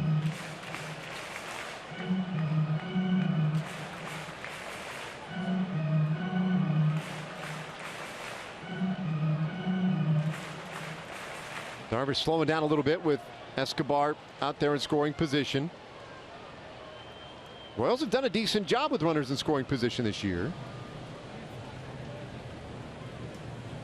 This was breaking out some of the offensive numbers for this team, and they don't always make a ton of sense.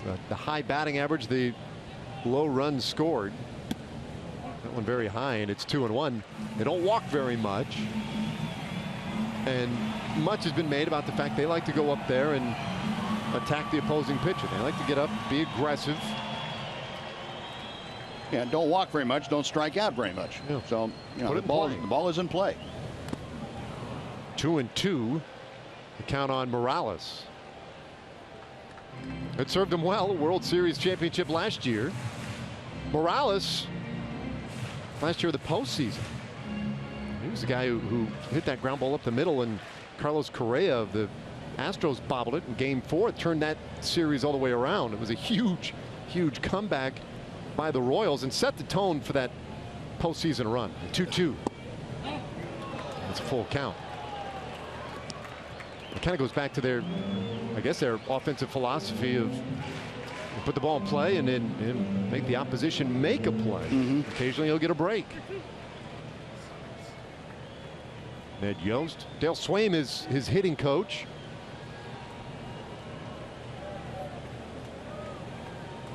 Don Wakamatsu, the bench coach, former Ranger coach. The one thing they haven't employed here that had been a hallmark of Royals teams in the near past and the far past was the running game. They have not utilized that as aggressively as some people suggest they might. That isn't until tonight. Yeah. 3 steals tonight, the payoff pitch. And there's another swinging strikeout for Yu Darvish. 10 tonight for Darvish. And he leaves another man out there in scoring position. We'll go to the 6th inning. Royals lead by 2.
Time for the Sonic Slam inning, brought to you by Sonic. Tonight's jackpot worth $200 and dinner for 2 at Sonic Drive-In. If a Ranger hits a home run this inning, Joe Delgado Sr. from Mineral Wells will win $200. And if a Ranger hits a grand slam this inning, Joe will win $25,000. You can register at any participating Sonic restaurant. I'll tell you what, if Joe hits a grand slam this inning, though, he should win like $250,000. At least. Yeah, I'm right there with you. Except I'm not going to fork it over to him. I have to sell everything I had and somebody else's stuff too. Here's Profar to start the 6th. Gosh, that would be a big story though. Duffy a little bit outside, and it's 1-1. Profar 0 for 1, was hit by a pitch in the 3rd. Rangers have a run on 3 hits so far tonight.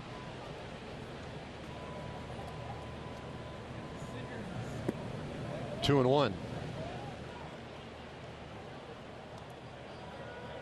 So Danny Duffy, this is his 13th start of the year. 5 wins, 1 loss, and a .327 earned run average. And maybe one of his greater strengths. He limits the free base runners. 2-2 now on Profar. The fact that he walked Elvis Andrus earlier tonight was noteworthy. Only 18 walks coming into tonight against better than 100 strikeouts for Danny Duffy.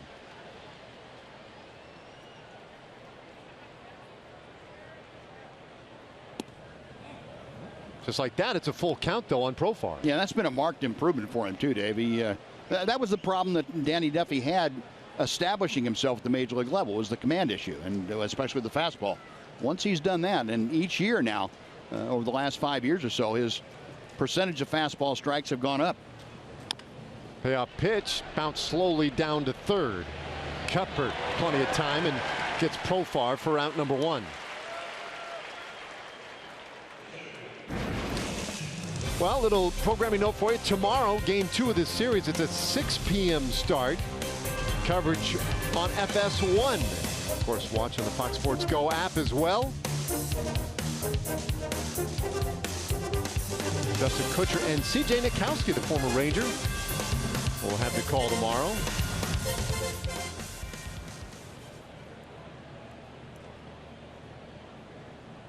This is the opening game of the 3-game series. Ian Desmond takes one low, ball 1. So you can watch that game at home or Chuck E. Cheese, wherever you might happen to be tomorrow.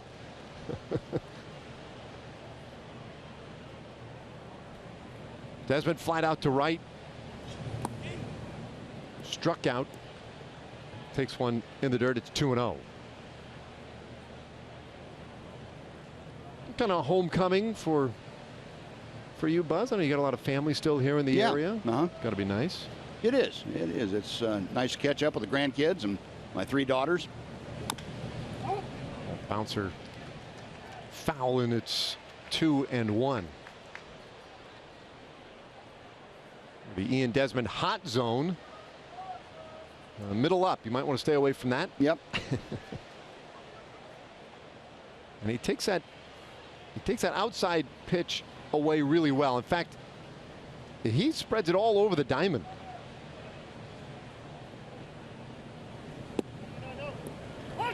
Good breaking ball in there, and it's 2-2. I saw a note earlier today. He's one of, I think, 3 players in the big leagues with at least 10 hits to left field, center field, and right field. He's managed to use the whole thing. Here's a 2-2. When he goes down swinging this time, 2 away in the 6th inning. Yeah, that's a pitch that Duffy, more he's able to command the fastball, it makes that changeup even that much better. That has a little bit of tailing action to it, and he really sells that well. Some good hand speed as he delivers that ball. Looks like a fastball for everything that a hitter's worth, but just doesn't get there as quickly.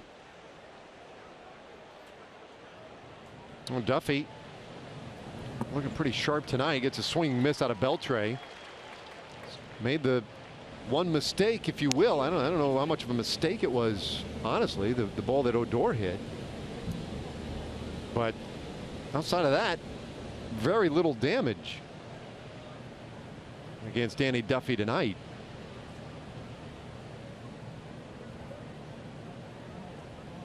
They want to go away on Beltre.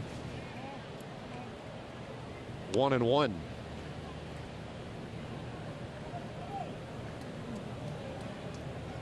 Adrian at 273 coming into tonight. 13 home runs.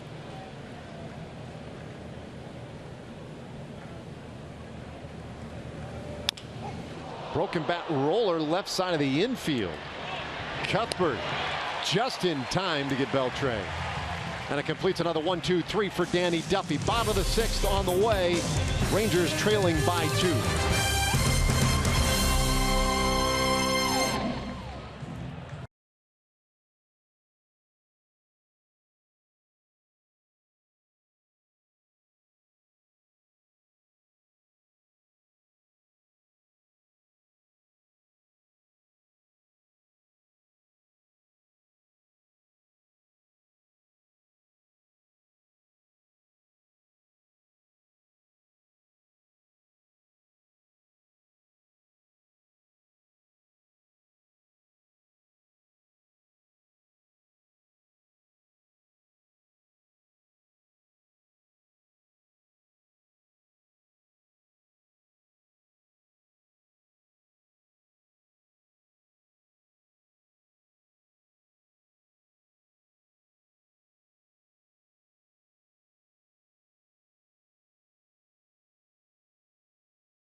It's 4 bobbleheads in one. You head out to the ballpark on Saturday, July 30th, when the Rangers take on these Kansas City Royals and pick up a special collectible.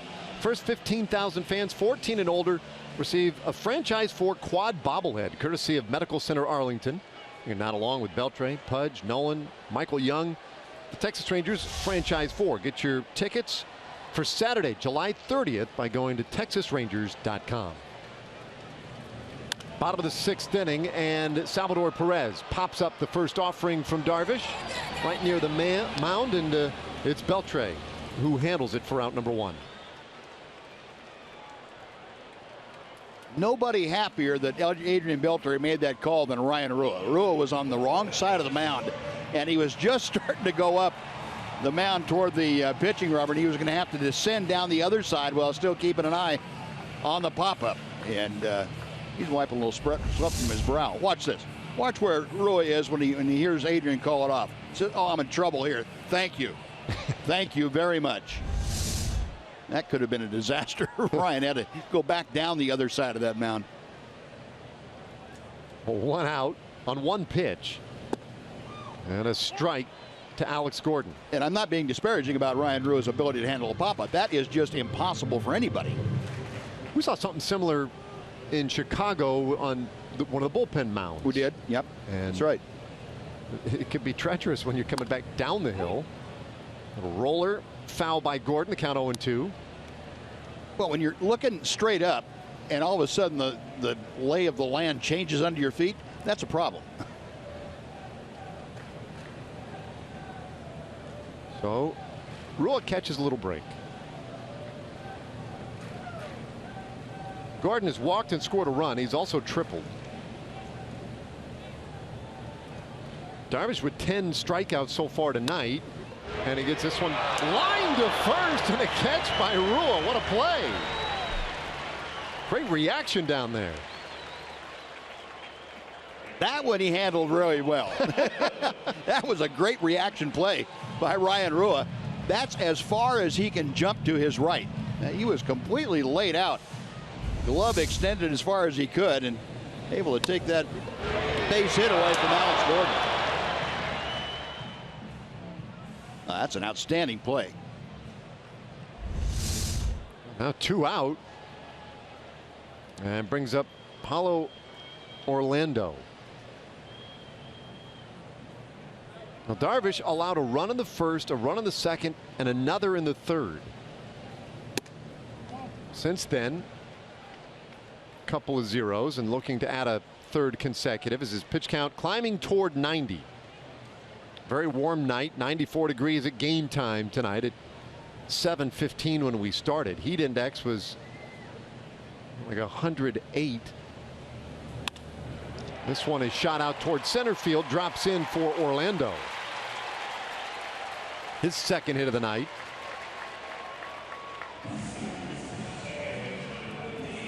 You see the pitch count by inning for Darvish, and still a chance to make this an efficient 6th inning. Yeah, and much improved over his last outing in Chicago. That 21-pitch second inning, the only blip on the radar, everything else under 20 by a considerable amount.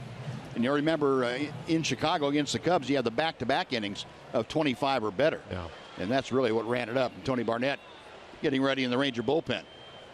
I just feel additional pressure these days when Darvish and Hamels go out there to make good on what you hope will be good starts. Darvish to Merrifield, ball 1. Merrifield with a base hit and a strikeout tonight. The strikeout, though, came with a man at third and only 1 out.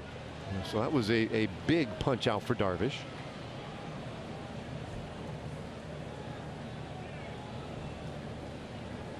Been running on him tonight, but Orlando stays put. 1-1 now on Merrifield.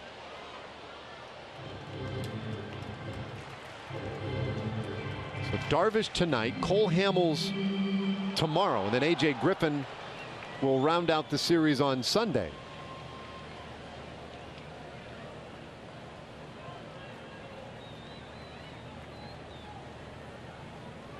Three runs, 7 hits so far tonight for Kansas City. 1-1 from Darvish. And it's strike 2. Little oddity in the scheduling this year. These two teams squaring off 7 times in a 10-day stretch. There'll be 4 games at home next week against these same Kansas City Royals. So that's it. Just one little span of 10 days in the season where you see a lot of Kansas City. Runner going in the 1-2 pitch. There's a swinging strikeout of Merrifield. 11th of the night for Yu Darvish. And it takes us to the 7th inning, where Kansas City still leads 3-1.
Time for the Ford game summary. The Royals got a run of the first. This was the 2nd inning when Merrifield delivered that 1-out single, make it 2-0. And Cuthbert in the 3rd inning, that ball hammered to center field, his 9th home run of the year. Finally, the Rangers would get it going. Rougned Odor. That was a bomb right field off Danny Duffy. Only offense tonight for the Rangers, a 3-1 game as we move along to the 7th. Duffy still on. What do you know? Facing Odor in this 7th. We mentioned it after the home run. It was the first regular season home run allowed to a left-handed hitter by Duffy since he had given up a home run to Jim Thome back in 2011. Odor hits this one high in the air, a soaring fly ball to center.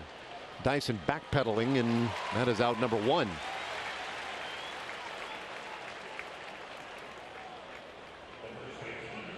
Well, Rougned got underneath that just a bit. Yeah, just a hair. He had that ball timed well, got it on the good part of the bat. Just a little bit onto the bottom half of the ball. 1 gone, and now Rua, who is 0 for 2. Ryan Rua have been getting a lot of regular playing time lately.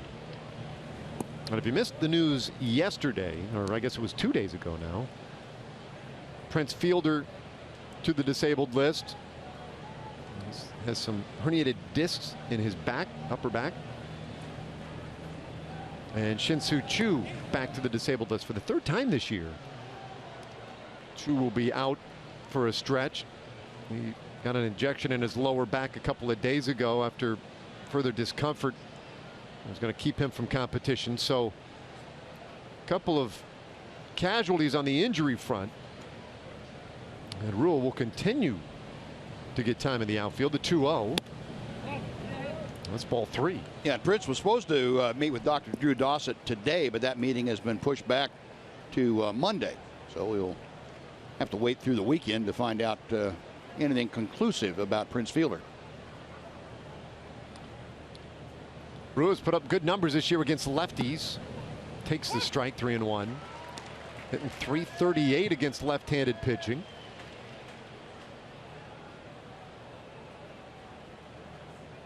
And Rua, overall, hits in 4 of his last 5 games. Duffy's 3-1. And a second walk he is allowed tonight. So a base runner for the Rangers. You can see Hochevar getting ready out in the Kansas City bullpen. Duffy only at 89 pitches. He's gone better than 100 pitches in each of his last 5 starts.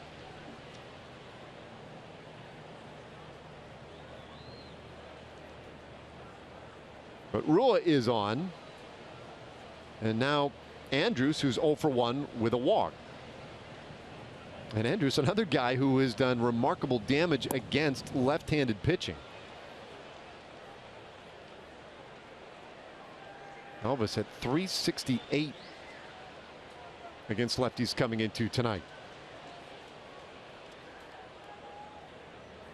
Really just a brilliant first half for him at the plate. Second half underway in good stead as well. It's 1-1. So we have so far tonight on Duffy. Just the 3 hits. Singles by DeShields and Mazzara, and the home run by Odor.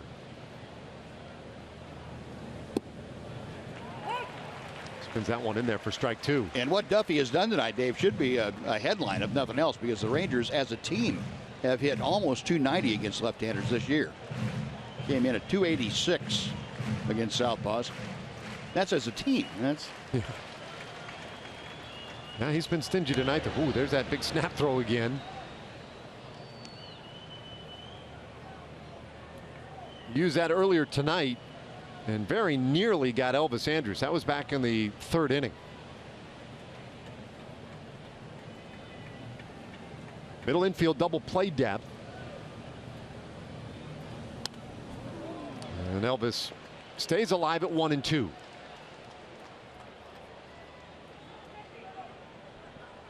Elvis mentally kicking himself right now. He wanted that. That was a good hittable fastball up a little bit, which is where he likes it, out over the plate. And he fouled it straight back. Had a good swing on it. It represents the potential tying run. Keeps it at 1-2. Well, the stories this year for Andrus has been the run production. 45 RBIs. He has added some 3 RBIs on this road trip already. 5 for 18 with a double. And has had a very big month of July.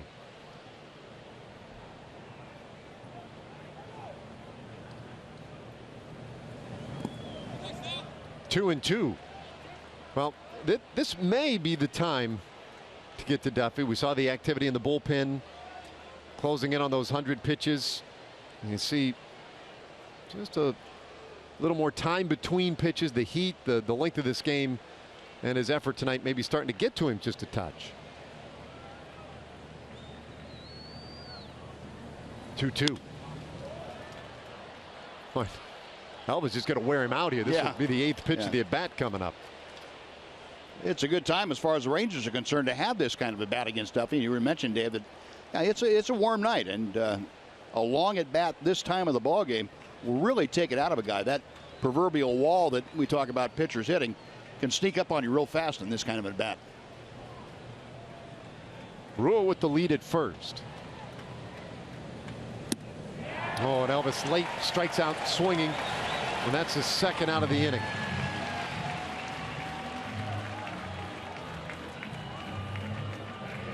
Now Elvis thought he saw something other than that breaking ball. It looked to him like the pitch was going to stay up for him, and all of a sudden it dipped down just enough.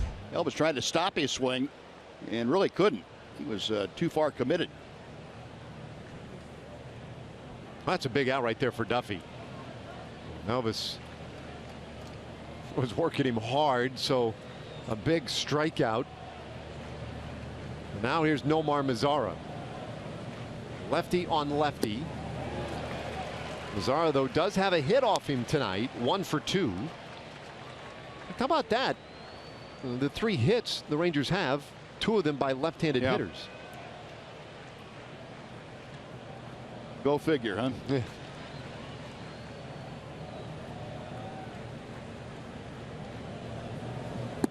A little low, and it's 1-1 on Nomar. This is probably Danny Duffy's last hitter either way. If he gets him, he's not going to go back out for the 8th inning. If he doesn't get him, I think you'll see Hochevar coming in to face Bobby Wilson.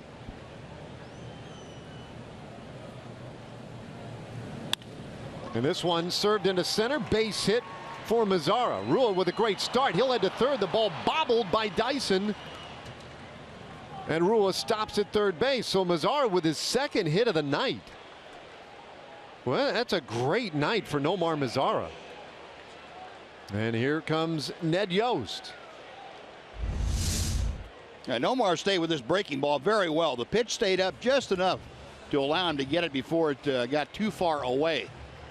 Didn't try to do anything fancy with it, just hit a rope into center field. And that's going to be the last pitch that Danny Duffy throws tonight.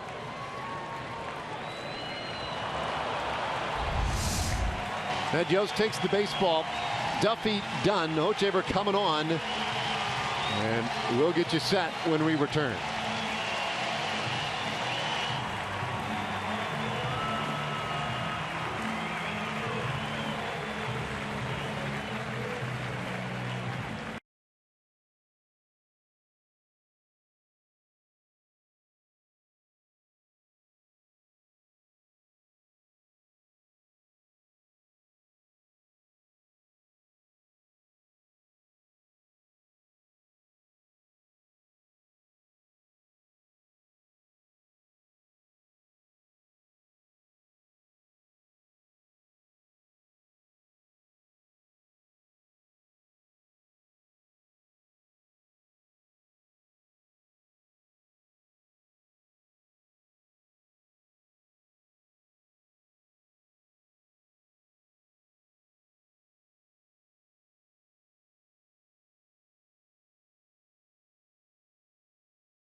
Inductee Michael Young, this year's Hall of Fame luncheon. The event will be Friday, July 29th at the Arlington Convention Center. The proceeds benefit the Texas Rangers Foundation. Go to texasrangers.com/Hall of Fame to get your tickets today. So 2 men on, 2 out, 7th inning. Great opportunity for the Rangers here. Moreland announced as the pinch hitter, and Luke Hochevar on in relief. Yeah, the 32-year-old right-hander, Hochevar, appearing in his 39th ball game. He has stranded all but 4 inherited runners that he has gotten this year, and that is good for 4th in the American League for guys that have inherited at least 20. Right-hander's first pitch, and Moreland pops it foul out of play. Hochevar has stranded 4 of 28. All but 4 of 28, I should say.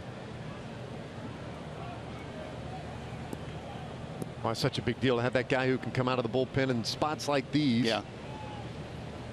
Well, and, you know, for a guy that comes into ball games like this, like Hochevar does, other than closers, most guys do from time to time. But I think that inherited runners stranded is probably the most important statistic that they have going for them. ERAs and all that stuff doesn't really mean too much.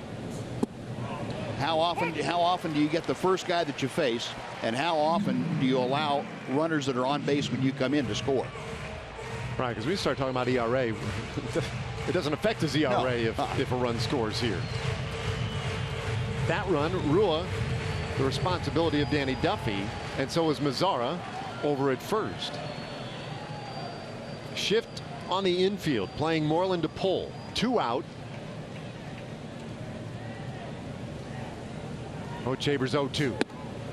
Ooh, boy, Moreland just held off. 1-2 the count. Moreland hitting for Bobby Wilson here.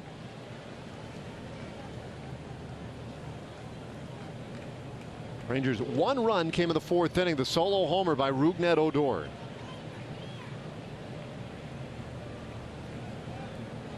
Moreland 1 for 2 this season as a pinch hitter. Long wait, and now the pitch. He'll hold off. It's 2-2.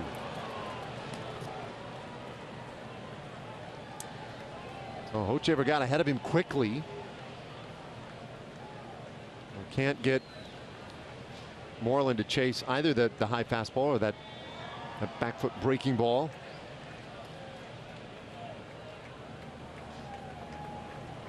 What a big hit.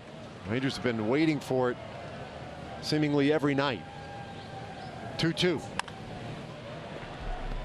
Moreland will live to see another.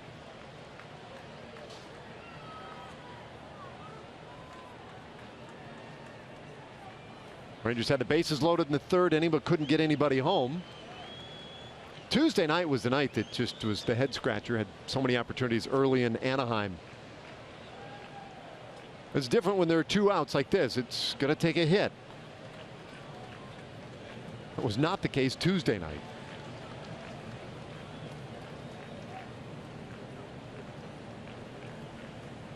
Tall right-hander. On time called. Moreland had enough.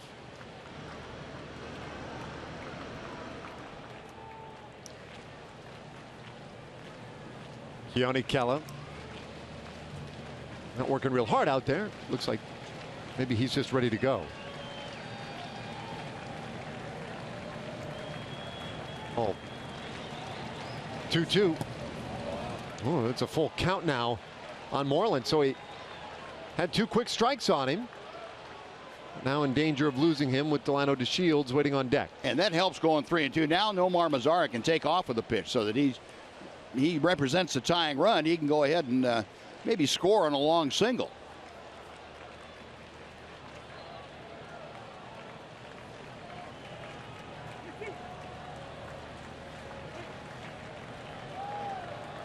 Moreland 1 for 9 in his career against Hochevar. Rua 3rd, Mazzara 1st.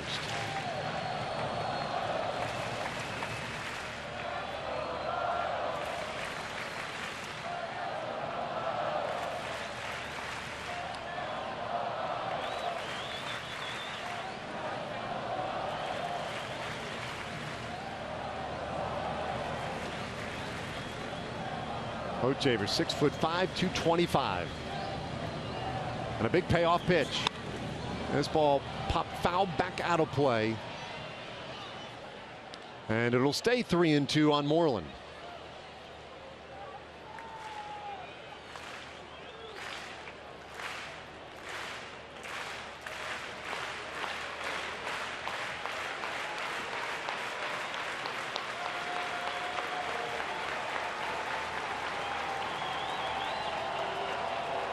Another good competitive at bat here. 8th pitch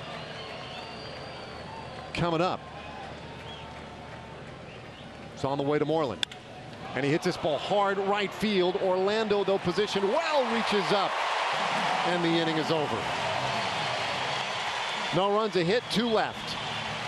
And we go to the bottom of the 7th. Royals lead by 2.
insurance upcoming schedule for the Rangers. They'll wrap up this series in Kansas City this weekend, and then home Oakland and more with the Royals. 4 more with the Royals in the long weekend series beginning Thursday back at Globe Life Park. And the Dog Days begin fittingly on the road. Little bunt third base side, and that is barehanded in foul ground. Boy, it was headed foul. Beltre, it looked like, was making an earnest attempt to get to that ball in fair territory. But called foul by Adrian Johnson. It looked like Beltre read Gerard Dyson coming out of the batter's box that he might not have gotten a great jump. And Adrian said, well, you know, he's not going to take off and run hard. I got a chance to throw him out.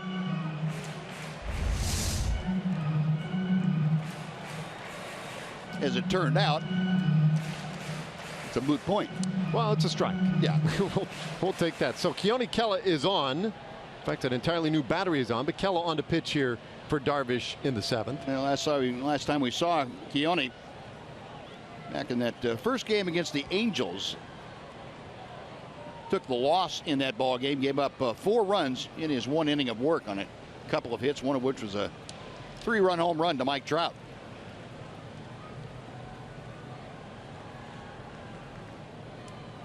Right-hander working from the stretch. And fastball at 98 miles per hour. 1-1 to Dyson. There's Robinson Chirinos, who replaces Wilson. Bobby lifted for a pinch hitter a moment ago. A 3-1 ball game. All the Royals offense in the first 3 innings. Dyson 0 for 2 with a couple of strikeouts tonight. Both of them swinging against Yu Darvish, who struck out 11 in his 6 innings of work.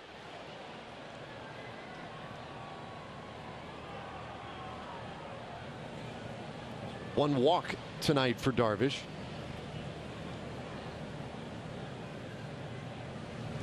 One-two pitch. Boy, that's good heat, but misses in. And it's 2 balls and 2 strikes. This is Keone's 3rd appearance since coming off the disabled list. He was on the disabled list for almost 3 months to the day. Back in and throwing the ball well. What we've seen from him. Breaking ball, bounce to Odor. 1 away. Time for a Chevy game break. Let's check in with Dana Larson.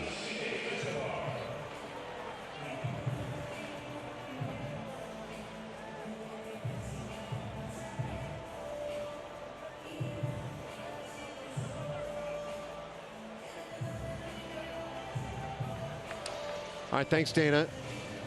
Well, probably, well, it's going to be a long shot for him to get it before the Hall of Fame weekend is concluded. Although then again, he could get them all in a bundle. Here's Alcides Escobar, who is 2 for 3 tonight. He's done a really good job setting the table for the Royals tonight. Also been run of the base as well. A couple of stolen bases.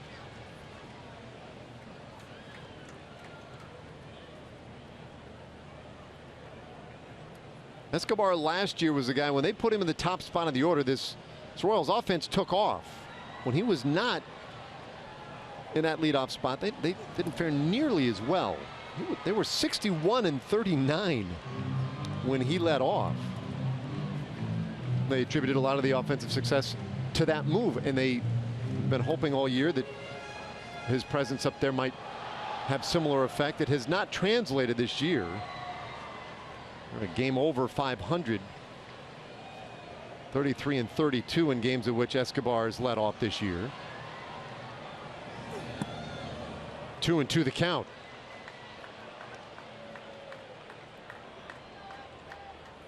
Kela, that great fastball, that one at 97 miles per hour. As Buzz mentioned, this is his 3rd relief appearance. He just rejoined the team right after the All-Star break, so all 3 appearances on this trip. Escobar comes up empty. Just got a piece of that, rather, and it's 2-2.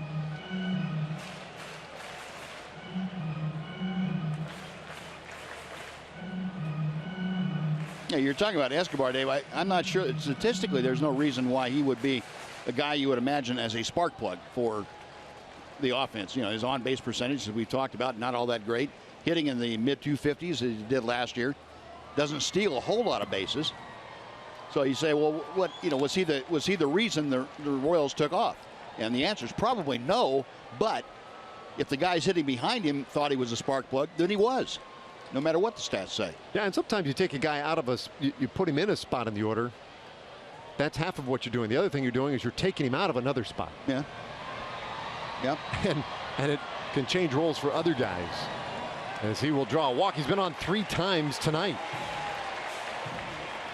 Guy who came in with a .282 on base percentage. But he has been a familiar sight over there at first this evening. 1-out walk. And Brocale out there. Have a little moment with Keone Kela. Well, got 6 innings out of Darvish. And of the 3 runs he allowed, only 2 earned.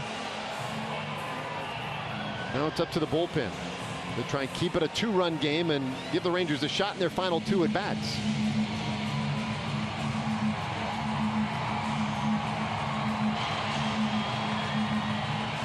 Chelsea, Cuthbert, and he is 1 for 3 tonight. Well, he just powdered a ball in the 3rd inning. Big home run, his 9th of the year.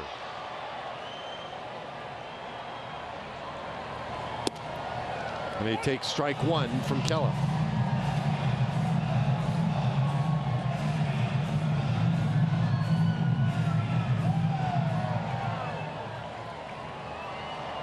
Fans still very rabid and in support of their Kansas City Royals here, despite what has been a very slow season for them.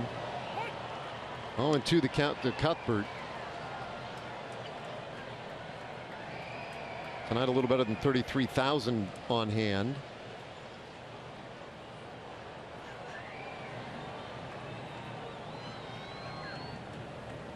And they have created a real home field advantage here. The 0-2 bouncer shortstop. Andrews to second for 1 and on to first for the double play.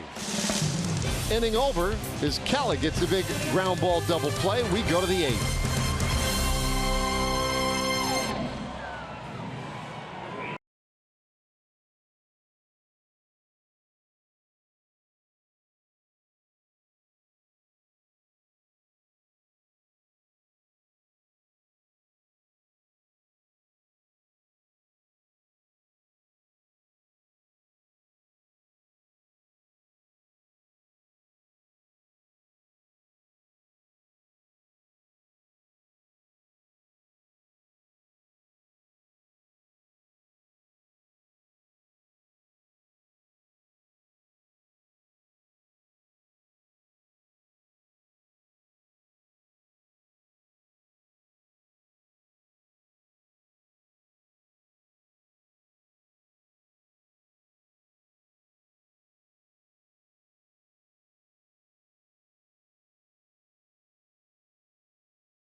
To the 8th inning, and they'll try to put some runs on the board. Of course, Kansas City, known for its barbecue.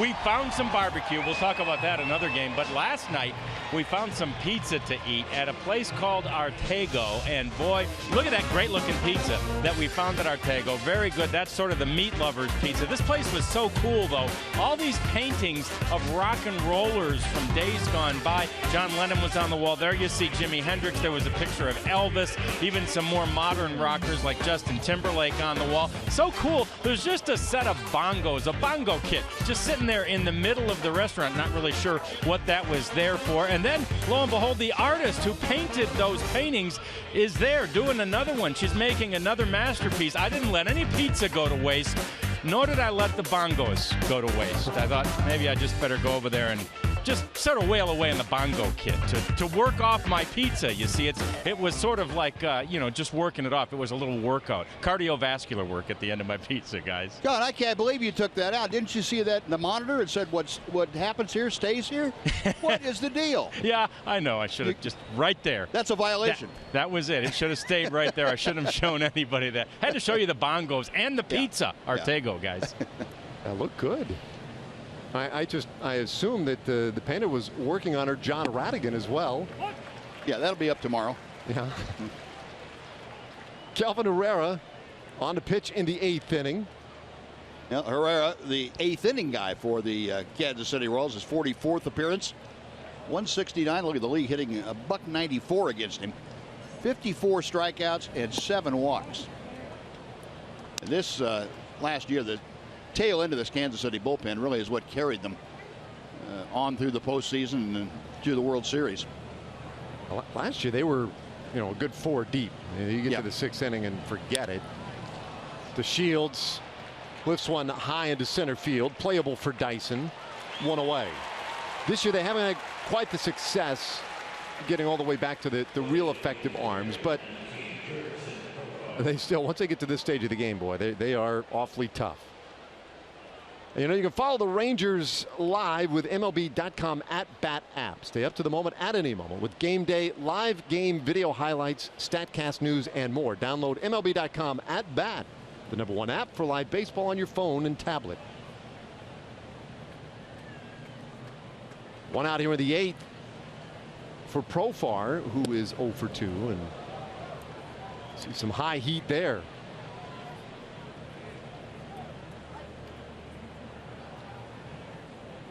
Royals, someone described it as building the staff backward. Right? They started, you could make the argument that it looks like they started from the back, 9th inning, and they built all the way through to the rotation. At least that's what it looked like last year. And that's sort of how they played. Just get to that part of the bullpen. Well, I think a lot of people will tell you that the easiest way to build a staff is to start with the bullpen. If you get a strong bullpen, it makes up for a lot of warts on your starting pitching rotation. You can have guys go 5 innings occasionally or even less than that. And if your bullpen's strong enough, you can make up for it on a nightly basis. If you don't have a strong bullpen, your starters better be horses. 2-2 now to Profar. With the complete game, a complete, well, it's near extinction. Let's put it that way. Without a bullpen, you're really in trouble unless you have some complete games from your starters, and that's unheard of. Yeah, you get a handful a year out of a staff. The big guys get a handful, and that's it. Well, I'm saying out of your whole staff, you might get 6 or more, depending what you've got in that rotation. But 2-2. This one shot out into left field, but right there for it is Gordon. Well struck ball by Profar, but 2 gone. Well, Alex Gordon, a 4-time Gold Glove winner in the outfield, and he was the guy. Alex Gordon was the guy. Now that we have Ian Desmond coming to the plate, Desmond said, "I want to be an Alex Gordon when I change positions. When I go from shortstop to left field at the time, and now to center." That I want to model myself after what Alex Gordon has done. Gordon's gone from a 3rd baseman to a Gold Glove and Platinum Glove winner as a left fielder, and that's what we have to look forward to from Ian Desmond too. And what we've seen so far from Desmond in center field, he's well on his way. No doubt. 2 away here. It's been a tough day at the plate for him. 0 for 3 with a couple of strikeouts, and he takes one low from Herrera at 99 miles per hour.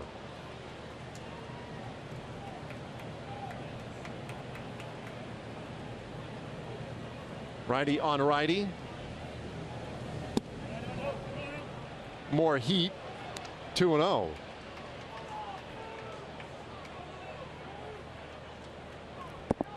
Now the numbers in the late stages of the game for Ian Desmond. He has been such a big lift for this team. And he's got a real favorable count now. 3 balls, no strikes. He has been so clutch. This team has come from behind on so many occasions to win games, and he's been right in the middle of it.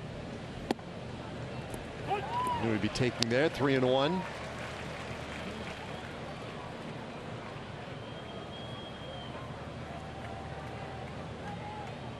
Right now, Desmond simply needs to find his way on base. Bouncer, third base. High hop for Cuthbert, and it's across the diamond in time. A 1-2-3 8th inning for Herrera. Desmond not happy. We'll go to the last of the 8th inning in Kansas City. Royals lead by 2.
Royals with that 3-1 lead. Jake Diekman is out on the mound and off the disabled list. Guys will have more about him in a moment. First, I want to remind you about Game 2 of this series. It's not on Fox Sports Southwest. It's over on Fox Sports 1. And make sure you make a note of that and the early start time. Pre-game festivities get you going at around 6 o'clock tomorrow as Cole Hamels tries to pick up where he left off in Chicago last Sunday. He takes his 10-2 record to the mound against Salvador Perez and the world champion Kansas City Royals. 6 o'clock tomorrow. AT&T high-speed internet brings you that reminder, guys. Oh, yeah. Thanks, John. Well, another big start for Hamels, where they'll lean on him to be the ace. Eric Hosmer takes strike one. It'll be Hosmer, Henry Morales, and then Salvador Perez in this bottom of the 8th inning. Jake Diekman on a relief, third pitcher of the night for the Rangers. Ball hit sharply to second base. Odor positioned well and retires Hosmer for out number 1. Yeah, good to see Jake back out there. This is his first appearance since going on the disabled list. Had a little cut on his index finger that didn't allow him to grip the ball and release the ball properly. His 40th game. First time we've seen him since the stop in Boston the day after the 4th of July. Worked an inning there, and Jake has put up very good numbers. League hitting just 165 against the Ranger left-hander. A huge difference to have him back available out of that bullpen. His first offering to Morales. Strike one. Morales 0 for 3 with a strikeout. We're talking last inning about the Royals bullpen and building a staff from the back forward. And Dyson and Diekman, but those two guys awfully critical to the back end of this Rangers pen. Jumps ahead of Morales, 0-2. Well, and you can see what the Rangers have put together now, Dave, too. They've got 4 deep back there. Once they get Diekman back, you have Dyson closing things out. You have Bush and Kella in the 7th and 8th innings, whichever way you want to mix and match it. All those guys capable of throwing close to 100 miles an hour, and all with some kind of good movement, either with an off-speed pitch or a moving fastball. Diekman's 1-2. Did he go? They want an appeal? No. Chad Fairchild down at first. 2-2. There was a piece earlier this week on Fangraphs about, do the Rangers need a starter? Do they need a reliever? They said, well, you look at the reliever numbers and they're not very good. They said, but look at why, and they pulled out a number of individuals who aren't here anymore. Yep. As a strikeout of Morales is a second out of the inning. And they said, you know, when you take Bush and Diekman and Dyson and Kella, and you look at the numbers of the guys who are here, it's actually a very stout bullpen. Yep.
The Astros are winning at home 2-0 top of the 9th inning.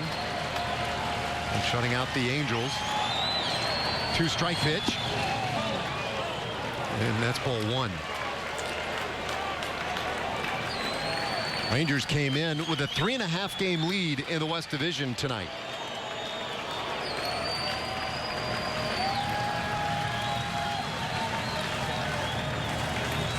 Davis is 1-2. Didn't miss by a lot.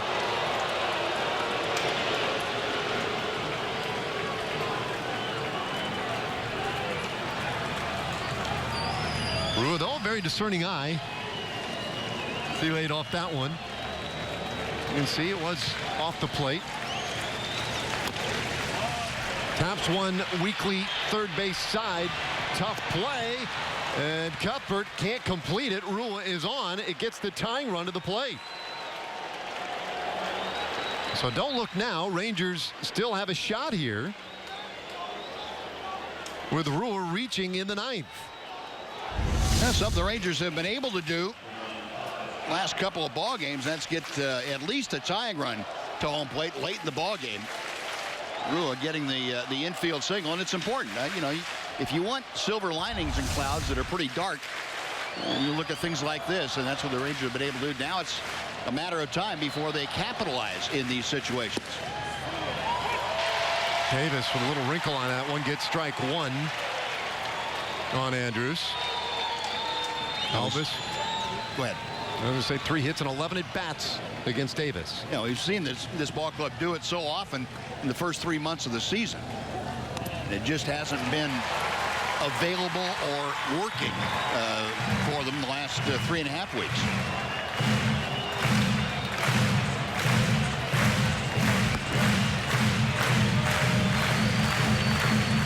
Down to their final strike.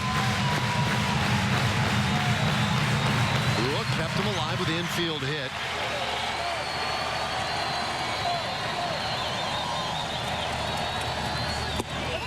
And that's called strike 3. Andrews down looking, and that's how this one ends tonight. Rangers come up short with a tying run at the plate in the 9th. 3-1, our final score in the opening game of this series. We'll be back with more in just a moment.